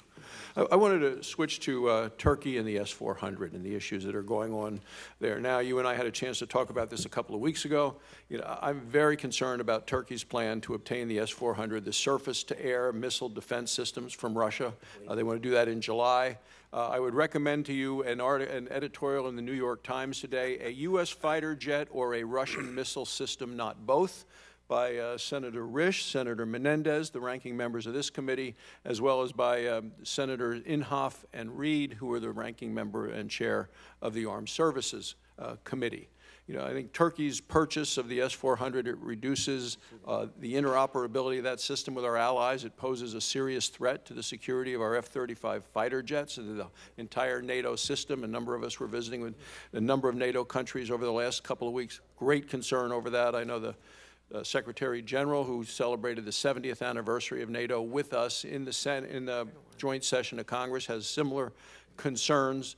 On April 2nd of this year, the Department of Defense announced it would halt all F-35 equipment transfers to Turkey unless it abandons plans to acquire the S-400. So I'd just like for you to give us an overview of the risks to the U.S. and NATO security as a result of Turkey trying to integrate the S-400 system and our F-35 fighters in the air defense.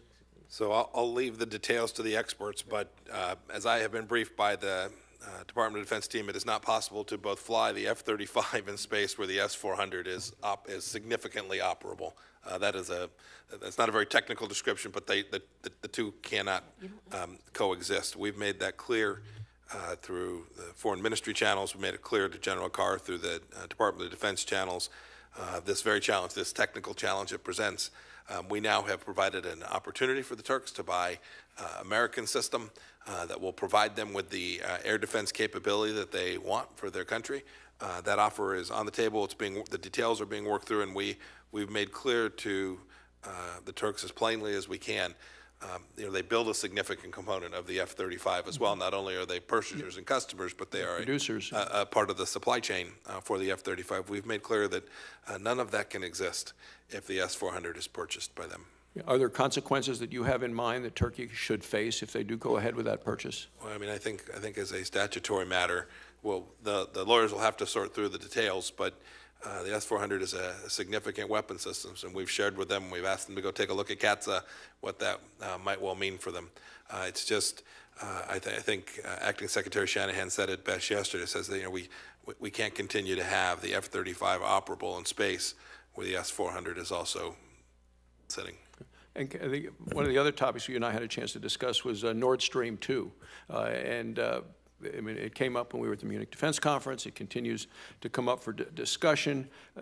To me, it's Putin's pipeline. It's a trap, a Russian trap the Germans are seeming willing to enter into. And your thoughts on, are there things that Germany has done over the last year to ensure that Nord Stream 2 would either not proceed without guarantees that Russian oil will be able to continue to be exported through Ukraine, because the questions were raised earlier about Ukraine and the stability of that country, and I think Senator Portman is heading there right after the election. Some of us were there right before the first round of the elections. So we're working. So President Trump's made clear Nord Stream 2 underwrites the Russians. When we were with the NATO group, most of the countries of NATO see that same risk and so share America's concern there. The Germans appear intent on continuing to build that pipeline, and we are working with them to see if there is a path forward that we can, at the very least, ensure that there's energy that transits through Ukraine. There may be an outcome there. We've done just about all we can to discourage the Europeans, primarily the Germans, from building Nord Stream 2, and we've done that without success to date. And final question in terms of incredible U.S. military success against ISIS. Are there things that you can share with us now that the caliphate has been defeated, that the administration is shifting in terms of its strategy to deal with insurgents and to rid the region of any kind of additional violent extremism that could do damage, with the intention of doing damage to the United States? So both in Syria and Iraq, we have State Department often with military teams on the ground working to see if there are ways that we can get the global community to underwrite stabilization and reconstruction efforts in Iraq, so that there's a less likelihood that we'll get the next variant of Sunni terror in Anbar and in the west of Iraq. The Iraqi government's in full support of this. The Iraqi security forces, our military works closely with to build out security institutions so that the risk that the next variant of Sunni extremism, Sunni terrorism in the region doesn't march on Baghdad and Erbil again. Thank you. Thank you, Mr. Chairman. Thank you. Senator Menendez. Mr. Secretary, this administration has still failed to provide the legally required determination on the role of the Crown Prince in the murder of Jamal Khashoggi, and despite superfluous briefings and additional determinations from the Treasury Department this week, you're still not in compliance with the law. Nor has the administration provided a justification for its lack of respect for the law. So my question is, have you discussed with the President of the White House whether to make a determination about the Crown Prince's responsibility for Mr. Khashoggi's death? Senator, I'm not going to talk about conversations I had with the President. I'm confident that we're in compliance with the law. We simply disagree. Let me read the law to you. Let me read the law to you. And the author is sitting next to me. Not later than 120 days after receiving a request that meets the requirements of paragraph 2, which is when the chair and the ranking member of the relevant committee, this committee, previous chairman and I, made such a request, the President shall, not may, not could, he shall determine if that person has engaged in such an activity, and which is an activity in violation of the Global Magnitsky Human Rights Act, and submit a classified or unclassified report to the chairperson and ranking member of the committee that submitted the request with respect to that determination, and includes a statement of whether or not the President intends to impose sanctions with respect to the person. Shall. I mean, I know you graduated from a great law school. Shall is shall. I didn't graduate from Harvard, but I graduated from Rutgers Law School. Shall is shall. It means you must.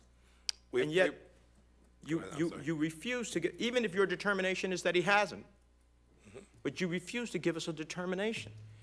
And the message that that sends globally, for example, we have President el-Sisi here. If he believes that you can do anything with impunity just because you have some strategic interest with the United States or any other actor in the world, then you have a dangerous precedent. How is it that the CIA, according to public records, can conclude that the Saudi Crown Prince ordered the killing of Mr. Khashoggi, and yet the administration has taken no action regarding a Magnitsky determination, not sanctions on other people, a Magnitsky determination as required by the law and requested by the chairman and the ranking member of this committee? Senator, I would never refer to even a public report of something that the CIA had determined. I just wouldn't do it. I don't think it's in America's best interest for elected officials to be seconding what some reporter thinks they've gotten from classified information.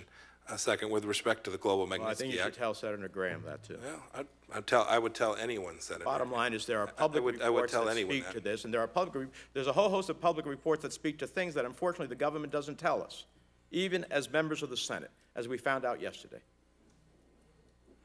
Senator, you know I don't want to get debate. There are jurisdictional issues between the Intelligence Committee and this committee that you're deeply aware of. Can you give me the legal justification? Has the office of the legal counsel, legal advisor, provided you with an opinion that says you don't have to do this? I'm confident that we are doing everything that we're required to do. That's not what I asked you. Yeah, Did the office of the legal advisor provide you an opinion that says you don't have to do this? Senator, we are in compliance with the law. You did not answer my question. Yeah, I've given you the answer I'm prepared to provide this morning. Well, let me give you an answer to something else that since my colleague, Senator Johnson, invoked my name in disdain, I wasn't going to talk about this, but since he opened the door, let me speak to it. Mr. Bullatow and other nominees. I hope that Senator Johnson is concerned about political firings and retribution at the State Department, as he is about some of these nominees. After removing the prior Undersecretary for Management, Pat Kennedy, a career Foreign Service officer who knew the department well, the Trump administration failed to nominate a replacement for 142 days. Then the president nominated a candidate with zero experience managing a large organization whose nomination languished for a year because Republicans and Democrats in Congress did not believe he was fit to move forward through the process before the administration acknowledged that and then took him out of the job nomination. 509 days after Pat Kennedy was fired, the White House finally submitted a second nominee to the committee. Now, this nominee is ready to go forward if the department gives us the critical information that we have been asking that has already been provided to an inspector general and a special counsel on information that is critical for this committee's oversight of the department. But it's failed to do so a year later. Now, I know many of my colleagues, including you, Mr. Secretary, when you were a House member, I could read you the quotes, spoke elegantly of the responsibility of oversight. Yet you deny, you're stonewalling this committee from getting that information. And finally, talk about characterizing nominees as excellent or outstanding candidates. We have nominees with temporary restraining orders who fail to disclose lawsuits to this committee, who have Me Too issues, who even lack some basic knowledge about their postings.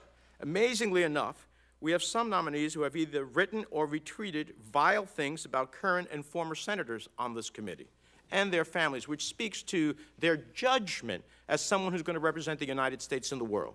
Do you think it's appropriate for our nominee to retweet a post stating George Soros, the leader of their movement, worked for Hitler, helping kill his own people, the Jews? Or do you think it's appropriate for that same nominee to retweet a post alleging that Heidi Cruz, the wife of Senator Cruz, is an architect of the North American Union whose goal is to destroy the sovereignty of the United States, and to retweet personal attacks accusing Senator Cruz of being a whole host of other things I won't get into? Or do you think it's appropriate for that same nominee to retweet a picture of Senator Romney with the words dumbass on it, which goes on to say that Senator Romney, Satan has a hold on you, surely you'll go to hell? Is this the type of nominee? And I could go through a whole host of others. So we're going to start talking about nominees. We're working very hard to try to move forward. I left to speak about General Abizaid on the floor, and I look forward to voting with him. Working with the chairman, we put 24 nominees out before. But some of these nominees are incredible. I think even you recognized it when we had a conversation, yet they got renominated. So we have some real betting issues. So I hope we can get to a better place, because I want you to be staff. But by the same token, I'm just not going to rubber stamp nominees who have some of these problems. And that's why we're having the issue. And if I can get the information that this committee deserves on oversight, Senator Johnson could have Mr. Bullatail.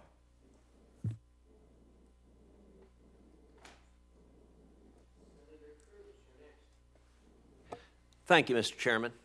Mr. Secretary, let's talk a bit about Russia and Latin America. Last year on the Senate Armed Services Committee, I passed bipartisan legislation adopted as part of the NDAA that required the Defense Intelligence Agency to report on Russia's security cooperation with Venezuela, Cuba, and Nicaragua. The report that the administration submitted is extensive and it's worrying. It shows that Russia is building a security infrastructure in our backyard with Cuba, with Venezuela, and with Nicaragua. Cuba supports Russian naval operations in exchange for credit and military equipment. In 2018 alone, Russia and Cuba signed a $50 million loan agreement for the purchase of Russian military hardware and replacement parts. In Nicaragua, President Ortega is committed to strengthening security and defense agreements with Russia. And over the past years, hundreds of Russian troops participated in training with the Nicaraguan army. The strongest security partnership, however, that Russia has within Latin America is that of Venezuela. Russia is the regime's largest arms supplier, with upwards of $11 billion in arms sales over the past 2 decades. Just last year, Russia deployed 2 Tu-160 Blackjack nuclear-capable bombers to the Venezuelan military, along with 10 attack helicopters the previous year. Mr. Secretary, what is your assessment of Russia's strategic objective in its major investments in Latin America? Sure. Senator, I think that your factual recitations are almost spot on, correct, in terms of the analysis that I've seen as well. So this threat is real. They're here in Latin America because they want both proximity. So some of what they do in Cuba, some of what they do in Venezuela gives them access to American Southeast. It allows them to operate their ships, their vessels, the aircraft, the 2 bombers that you described. So it gives them logistical hubs. It also gives them space from which to conduct cyber operations. That is, they have access to networks that they can't access from other places in the world. So there is a very real reason for their physical presence in these places. It's why it is so important that the Venezuelan people are successful in overthrowing Maduro, getting their democracy back, and a government that will understand it's in their best interest to have the rule of law and not operate with Cuban and Russian thugs inside of their country. So Maduro's regime in Venezuela is being in very significant ways propped up by both Russia and Cuba. And indeed, Cuban thugs play an integral part in keeping Maduro in power, even though his regime is illegitimate. In my view, the pivotal piece for whether we have a legitimately elected government in Venezuela is going to be whether the roughly 3,000 generals in the Venezuelan military choose to remain with an illegitimate dictator that is Maduro or instead stand with the legitimate and constitutional leader, Juan Guaido. From the U.S. perspective, I think we should see a combination of sticks and carrots for those military leaders. In other words, each of those generals should know if they stand with Maduro against the Venezuelan people, they face sanctions directly, their families face sanctions directly. That will be a decision to be on the wrong side of history that will haunt them for decades, for their entire lifetime. On the other hand, if they make the decision to stand with the people of Venezuela and with constitutional government, that will be a decision that will benefit them. What are your views on both the carrots and sticks that we can be using, we should be using, and what more can we do? Senator, I agree with you, and we have done each of those. You should know that Special Representative Abrams and the Chargé Jimmy Story both have lots of traffic from Venezuelan generals looking to see what the bid offer spread is. So there are many conversations taking place. It's quite interesting from our side to see. We don't think they're telling their buddies that they're having conversations with Americans about the fact that they're trying to figure out if they can get a passport and a free home someplace. So we're confident that this combination of making clear to them, look, it depends exactly where they sit in the command and the actions they've taken, but there's a set of leaders there that have been part of the Maduro regime, but if they come up to the light, if they come to the right side of Venezuelan history, we're happy not to take any action against them. We're happy to support them continuing to exist inside of Venezuela successfully. But those who don't, we will hold them accountable when the day of reckoning comes and when Maduro leaves and the Venezuelans get the democracy they deserve. Good. Final question. Shifting to other part of the world, China. If you look at Huawei, and it is troubling to see our allies and partners, including governments within the Five Eyes intelligence community, consider partnering with Huawei for 5G infrastructure. That raises serious national security concerns for us and our allies. How are your efforts going to make that case to our allies, and what response are you getting? So we're making real progress.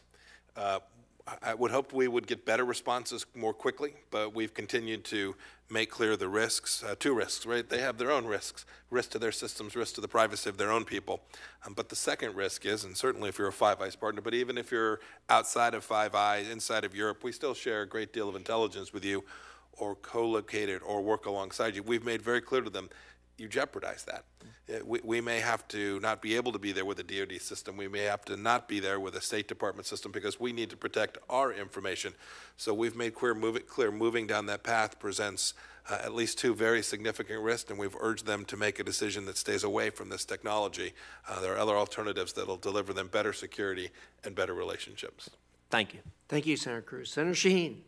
Thank you, Mr. Chairman. Mr. Secretary, this morning I had in my office a special immigrant visa recipient from Afghanistan. He had been a translator. He was tortured. He was missing a number of fingers on both hands, almost killed by the Taliban. And he raised a question with me that I couldn't answer.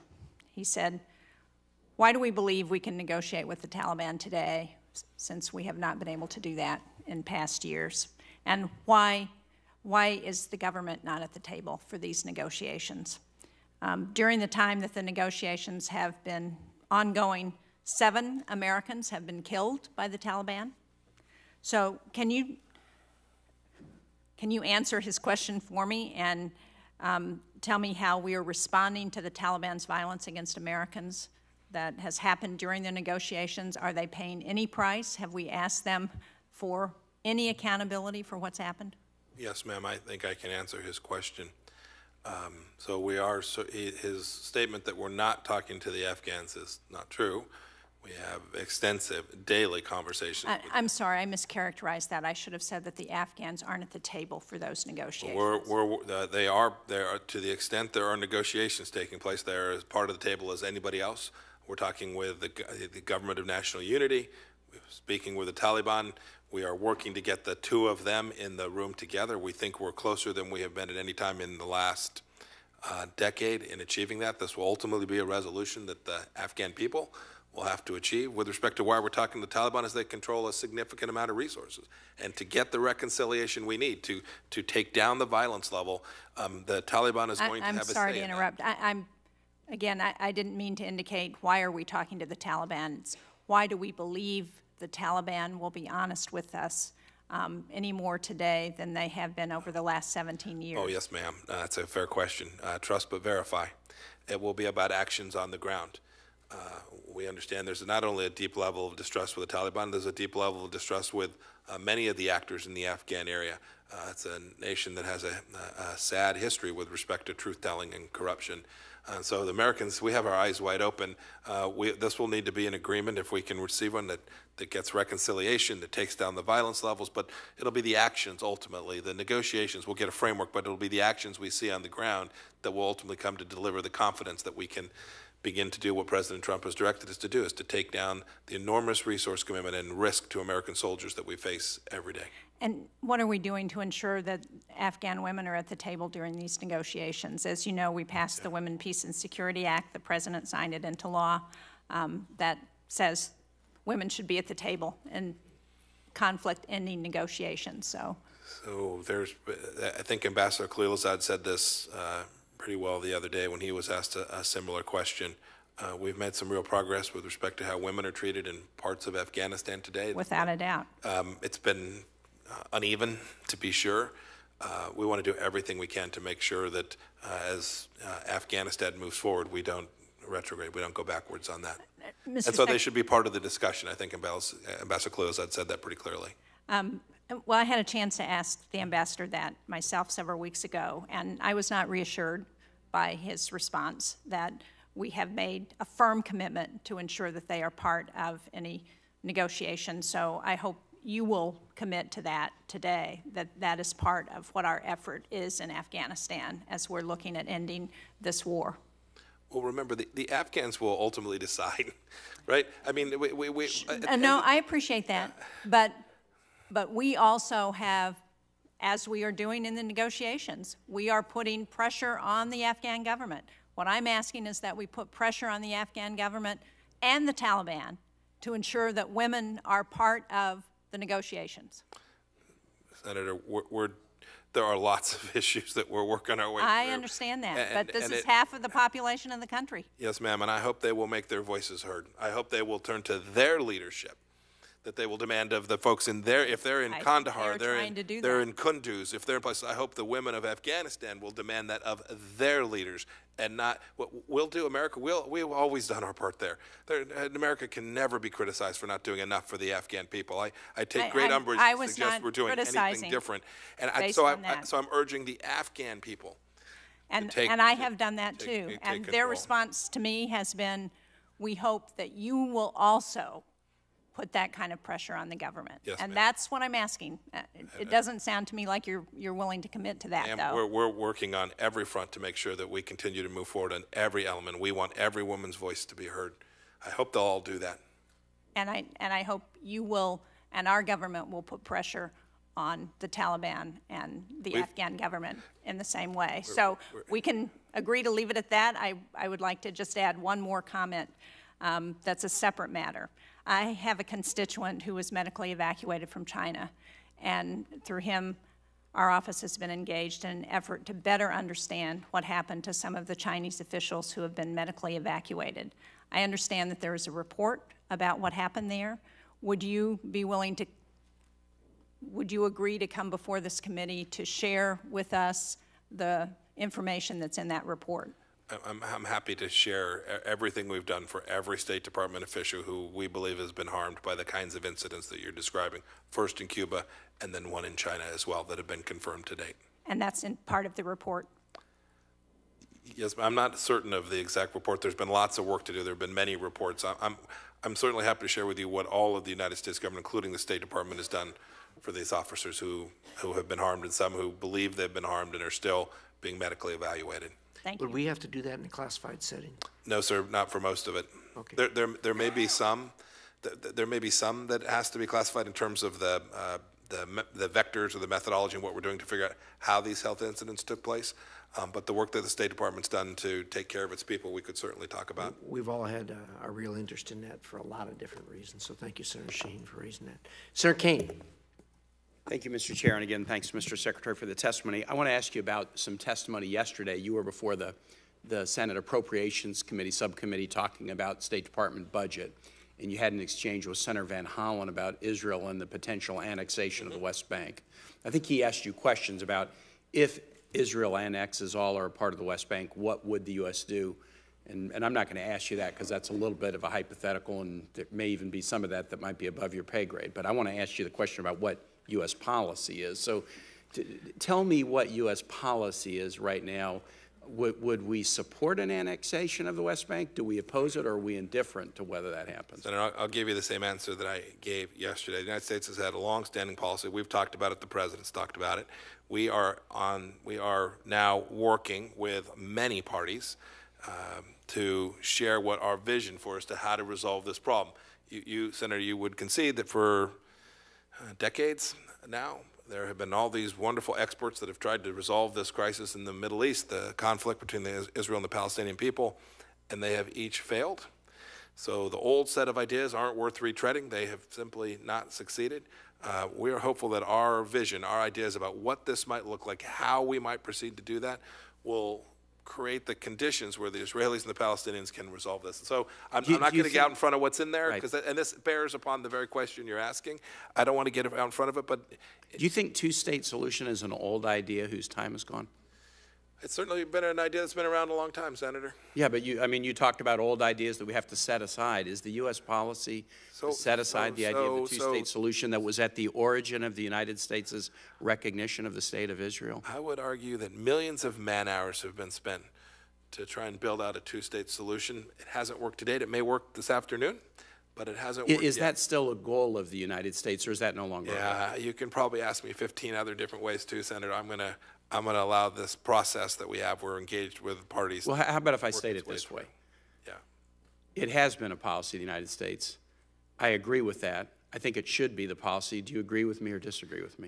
I think ultimately the individuals in the region will sort this out. We want good things for the Palestinian The people. president said at the beginning of his term, he actually said kind of candidly, one state, two state, whatever is agreeable to both Israelis and Palestinians. So let's look at that. Would a solution, in order for the U.S. to accept it, have to be acceptable to Israelis and Palestinians? You imply that somehow the U.S. has veto rights on a solution that the Israelis and the Palestinians achieve. So are we indifferent to the decision that's made? We're going to work with. We want a better life for the people. I don't of think West we have Bank, a for veto right, Gaza. but I'm just asking you, do we have a policy? Would you suggest, just using the president's formulation, that if Israelis, and you even said Israelis and Palestinians will have to work it out, for us to find that acceptable, would both Israelis and Palestinians have to find it acceptable? Yes, I think for there to be a peaceful resolution here, the Palestinian people are right. We've seen what happens, right? We've seen intifadas, we've seen protests, we've seen what's happening in Gaza, and I think the Israelis accept the fact that what the ultimate resolution, this will be something that Palestinian people are going to have to acknowledge makes sense. Then I won't follow up on the hypothetical about whether this administration still accepts the notion of a two-state solution. I'm kind of shocked that cannot be stated clearly. But if your answer is the United States' position is we will accept a resolution, but for that resolution to be acceptable, it has to be accepted by Israelis and Palestinians, I can accept that. Let me ask you this question. I've got two Virginians, one a Virginia resident and one a U.S. citizen, Aziz al-Yusuf and her son Salah al-Haider, who have been imprisoned. I think Aziz al-Yusuf is now out of prison in Saudi Arabia, largely over their activism around women's rights, women's ability to drive, the guardianship issue in Saudi Arabia and efforts to lift that. Tell me the status of any dialogue that you're in with your Saudi counterparts about either these individuals or others who are imprisoned because of activism for women's rights. So I personally and my team have spoken with the Saudis about every single American who we know to be wrongfully detained, and we've urged them to make a better decision, saying that those folks need to be released, they need to come back. There are too many. It's inconsistent with the relationship between our two countries. We don't think it's in the Saudis' best interest to do this either, but we've made clear our expectation. And you think Salah al-Haider and Aziz al-Yusuf are wrongfully detained? If I may not comment on particular cases, I'd prefer to do that. I assert that they are wrongfully detained, but I can understand your point. Thank you, Mr. Chair. Thank you, Senator Kane. Senator Rubio. Just to follow up on the Israel point, in Israel, I don't think I can recall a time in recent memory where such a state that 9 miles in its narrowest point has faced the array of threats it now faces. It looks north and sees Iranian, Hezbollah elements operating openly just north of its border in Syria. It looks northwest and into Lebanon and see Hezbollah more capable with munitions that are now precision guided. It looks at what's happening in Gaza repeatedly, not just with Hamas, but with other sub-elements who are the ones behind these recent attacks that we've seen over there. It sees Iran continue to advance in its missile capabilities. And on top of all that, it's my observation that, sure, it would be great if we had this solution to this problem with the Palestinians and the Israelis. The problem from Israel's point of view, when you take all of that into context, is every time it has any territory on its border throughout its history has been used to target and to attack Israel. And second, who would they negotiate with? It's not even clear who has the authority or the ability to deliver on a deal at this point. And in fact, some of the deals that are being discussed now are not nearly as generous as deals that have been rejected in the past. So I guess my first question would be, isn't it fair that anything that we do with regards to talking about Israel and talking about solutions to the Palestinian issue take into its context all of these other threats that are currently weighing on it, recognizing that some argue that by dealing with that, these other issues go away. But I mean, it's fair to take all that into consideration. It's not only fair, it's necessary. Israel has a right to defend itself. It has a right to create a situation on its borders that provides security for it and its people, and I'm very confident the United States will continue to support that. If tomorrow the issue with the Palestinians were resolved, and it would be great if it were, would it in any way, in your view, lead Iran to be less hostile towards Israel? Unimaginable. Would it lead Hezbollah or those elements to be less hostile to Israel? No chance. And I believe it's still the case that some of these groups that Israel's being asked to cut a deal with have as their stated objective the destruction of Israel as a Jewish state. That is true. I would imagine it is in that vein that that the administration has requested $3.3 billion in security assistance to Israel, and I just want, if I may, to ask you to further comment on it, because one of the interesting things about it is, and I say this, I hope that I'm wrong, but I don't believe that I am, that a future Israel-Hezbollah war, even though neither side seems to want one, certainly at this point, they may wind up in one anyway. In essence, as Israel is forced to defend itself by targeting certain elements, it could trigger a response from Syria, for example, that what Israel would have to respond to. It could rapidly escalate. The situation in Gaza could quickly escalate at any moment, particularly if attacks resume inside, for example, suicide attacks in Jerusalem. They will respond to these things very strongly. Any of these responses could rapidly trigger escalation that could lead to a war. So the truth of the matter is that there is a hair-trigger threat that at any moment an open and very severe conflict can open up with any one of these threats that they now face. So I imagine that was the thinking behind the administration's commitment on this year's budgeting for security assistance.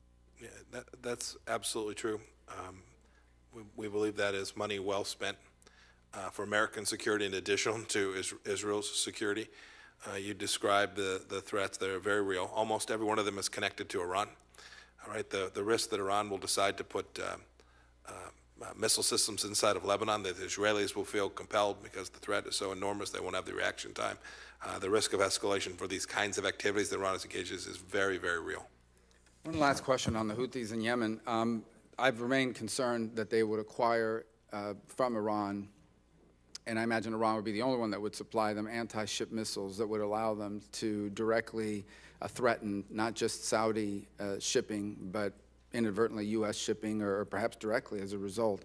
I know there's been a lot of debate here about Yemen and the U.S.'s role in that, but I think lost in that debate has often been the threat that the Houthis in Yemen pose, particularly as they have increasingly become, it seems, surrogates and agents on behalf of the Iranian regime. The risk is not only the ships at sea, but missile systems inside of Yemen that are Iranian missile systems that land in big cities in the Kingdom of Saudi Arabia. And if they're extended just a little bit into the Emirates and Gulf states, Americans transit there all the time. You all transit there on trips.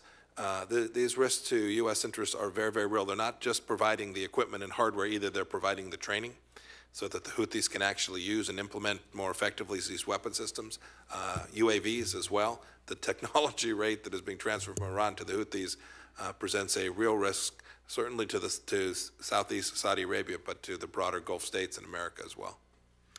Thank you, Senator Rubio. For members, a vote was just called. And with that, Senator Cardin. Thank you, Mr. Chairman. Just follow up quickly in regards to the Israel-Palestinian process.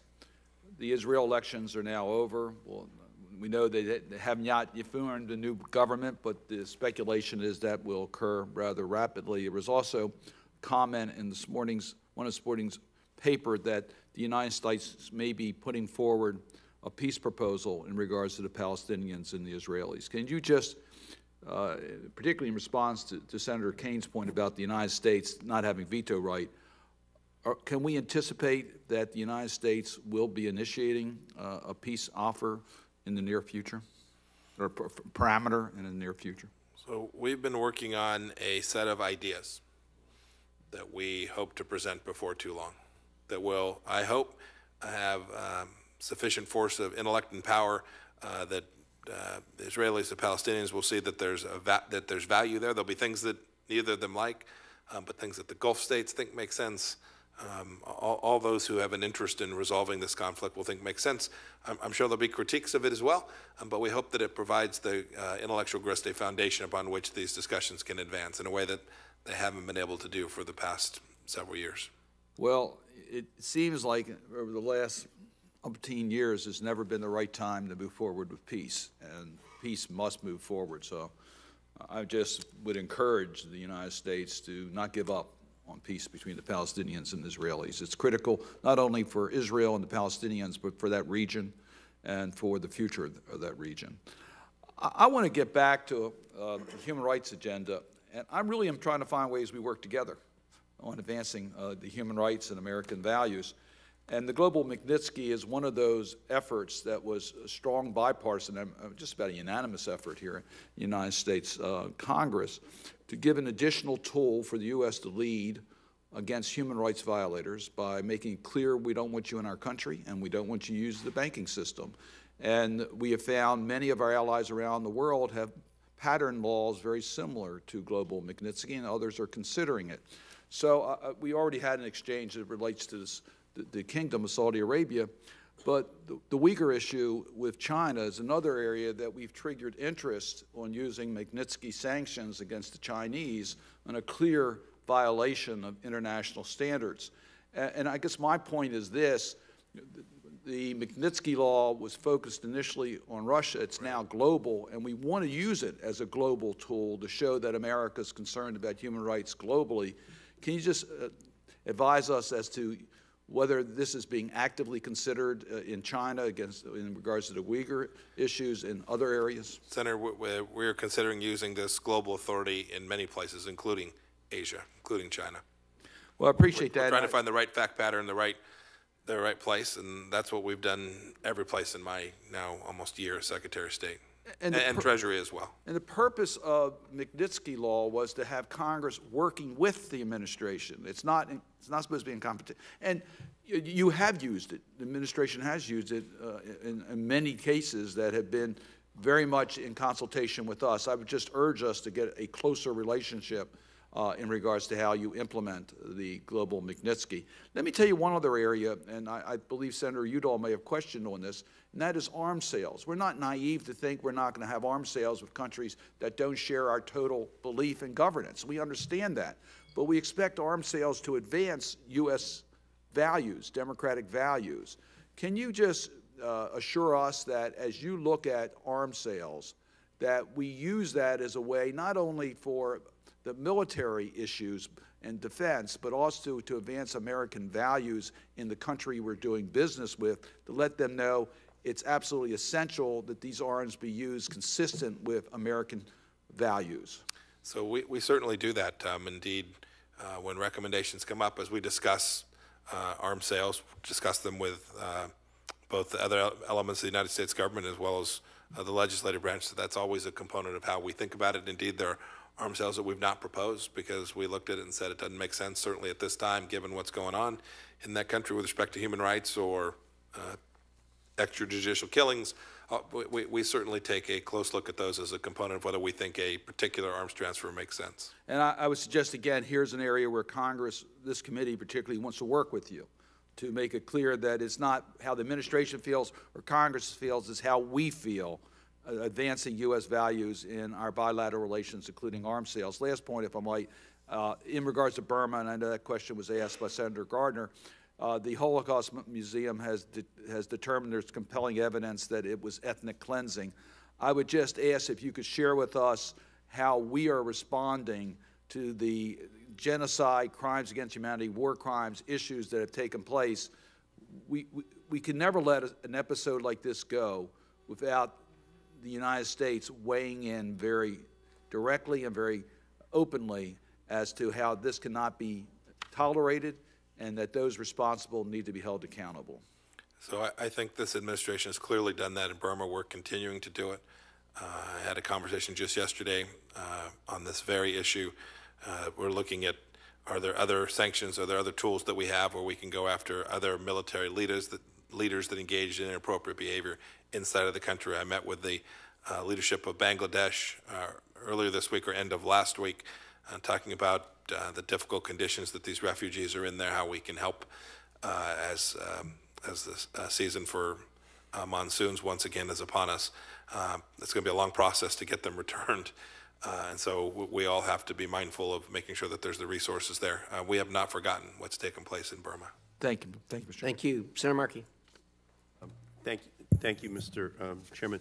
Mr. Secretary, you made earlier reference to Chin Kwang Guo, who was the oppressor of the Tibetan people, and now he's moved over to a new job, which is to oppress the Uyghur. And same guy, same attitude towards minorities inside of China. Your administration has yet to sanction Chin Kwang Guo. Are you intending on doing that? We're constantly evaluating appropriate sanctions. You're right, he got a promotion. He got a promotion. Yeah, it's a promotion in repression responsibility, however. So we take this threat incredibly seriously. We've called this out in ways that the previous administration refused to do.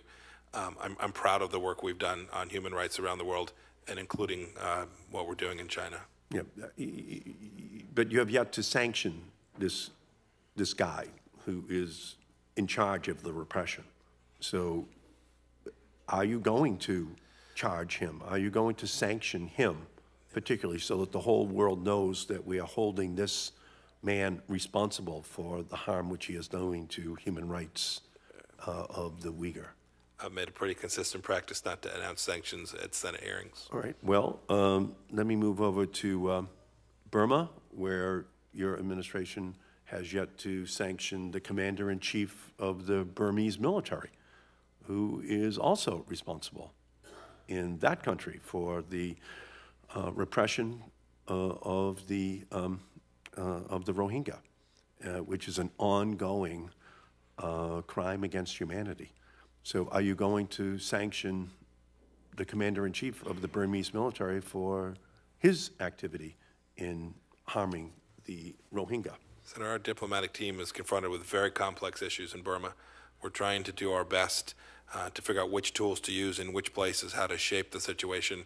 Our goal, obviously, I think you would agree with me, our goal isn't to sanction people, but to get change behavior and then to hold those responsible for the acts that took place accountable.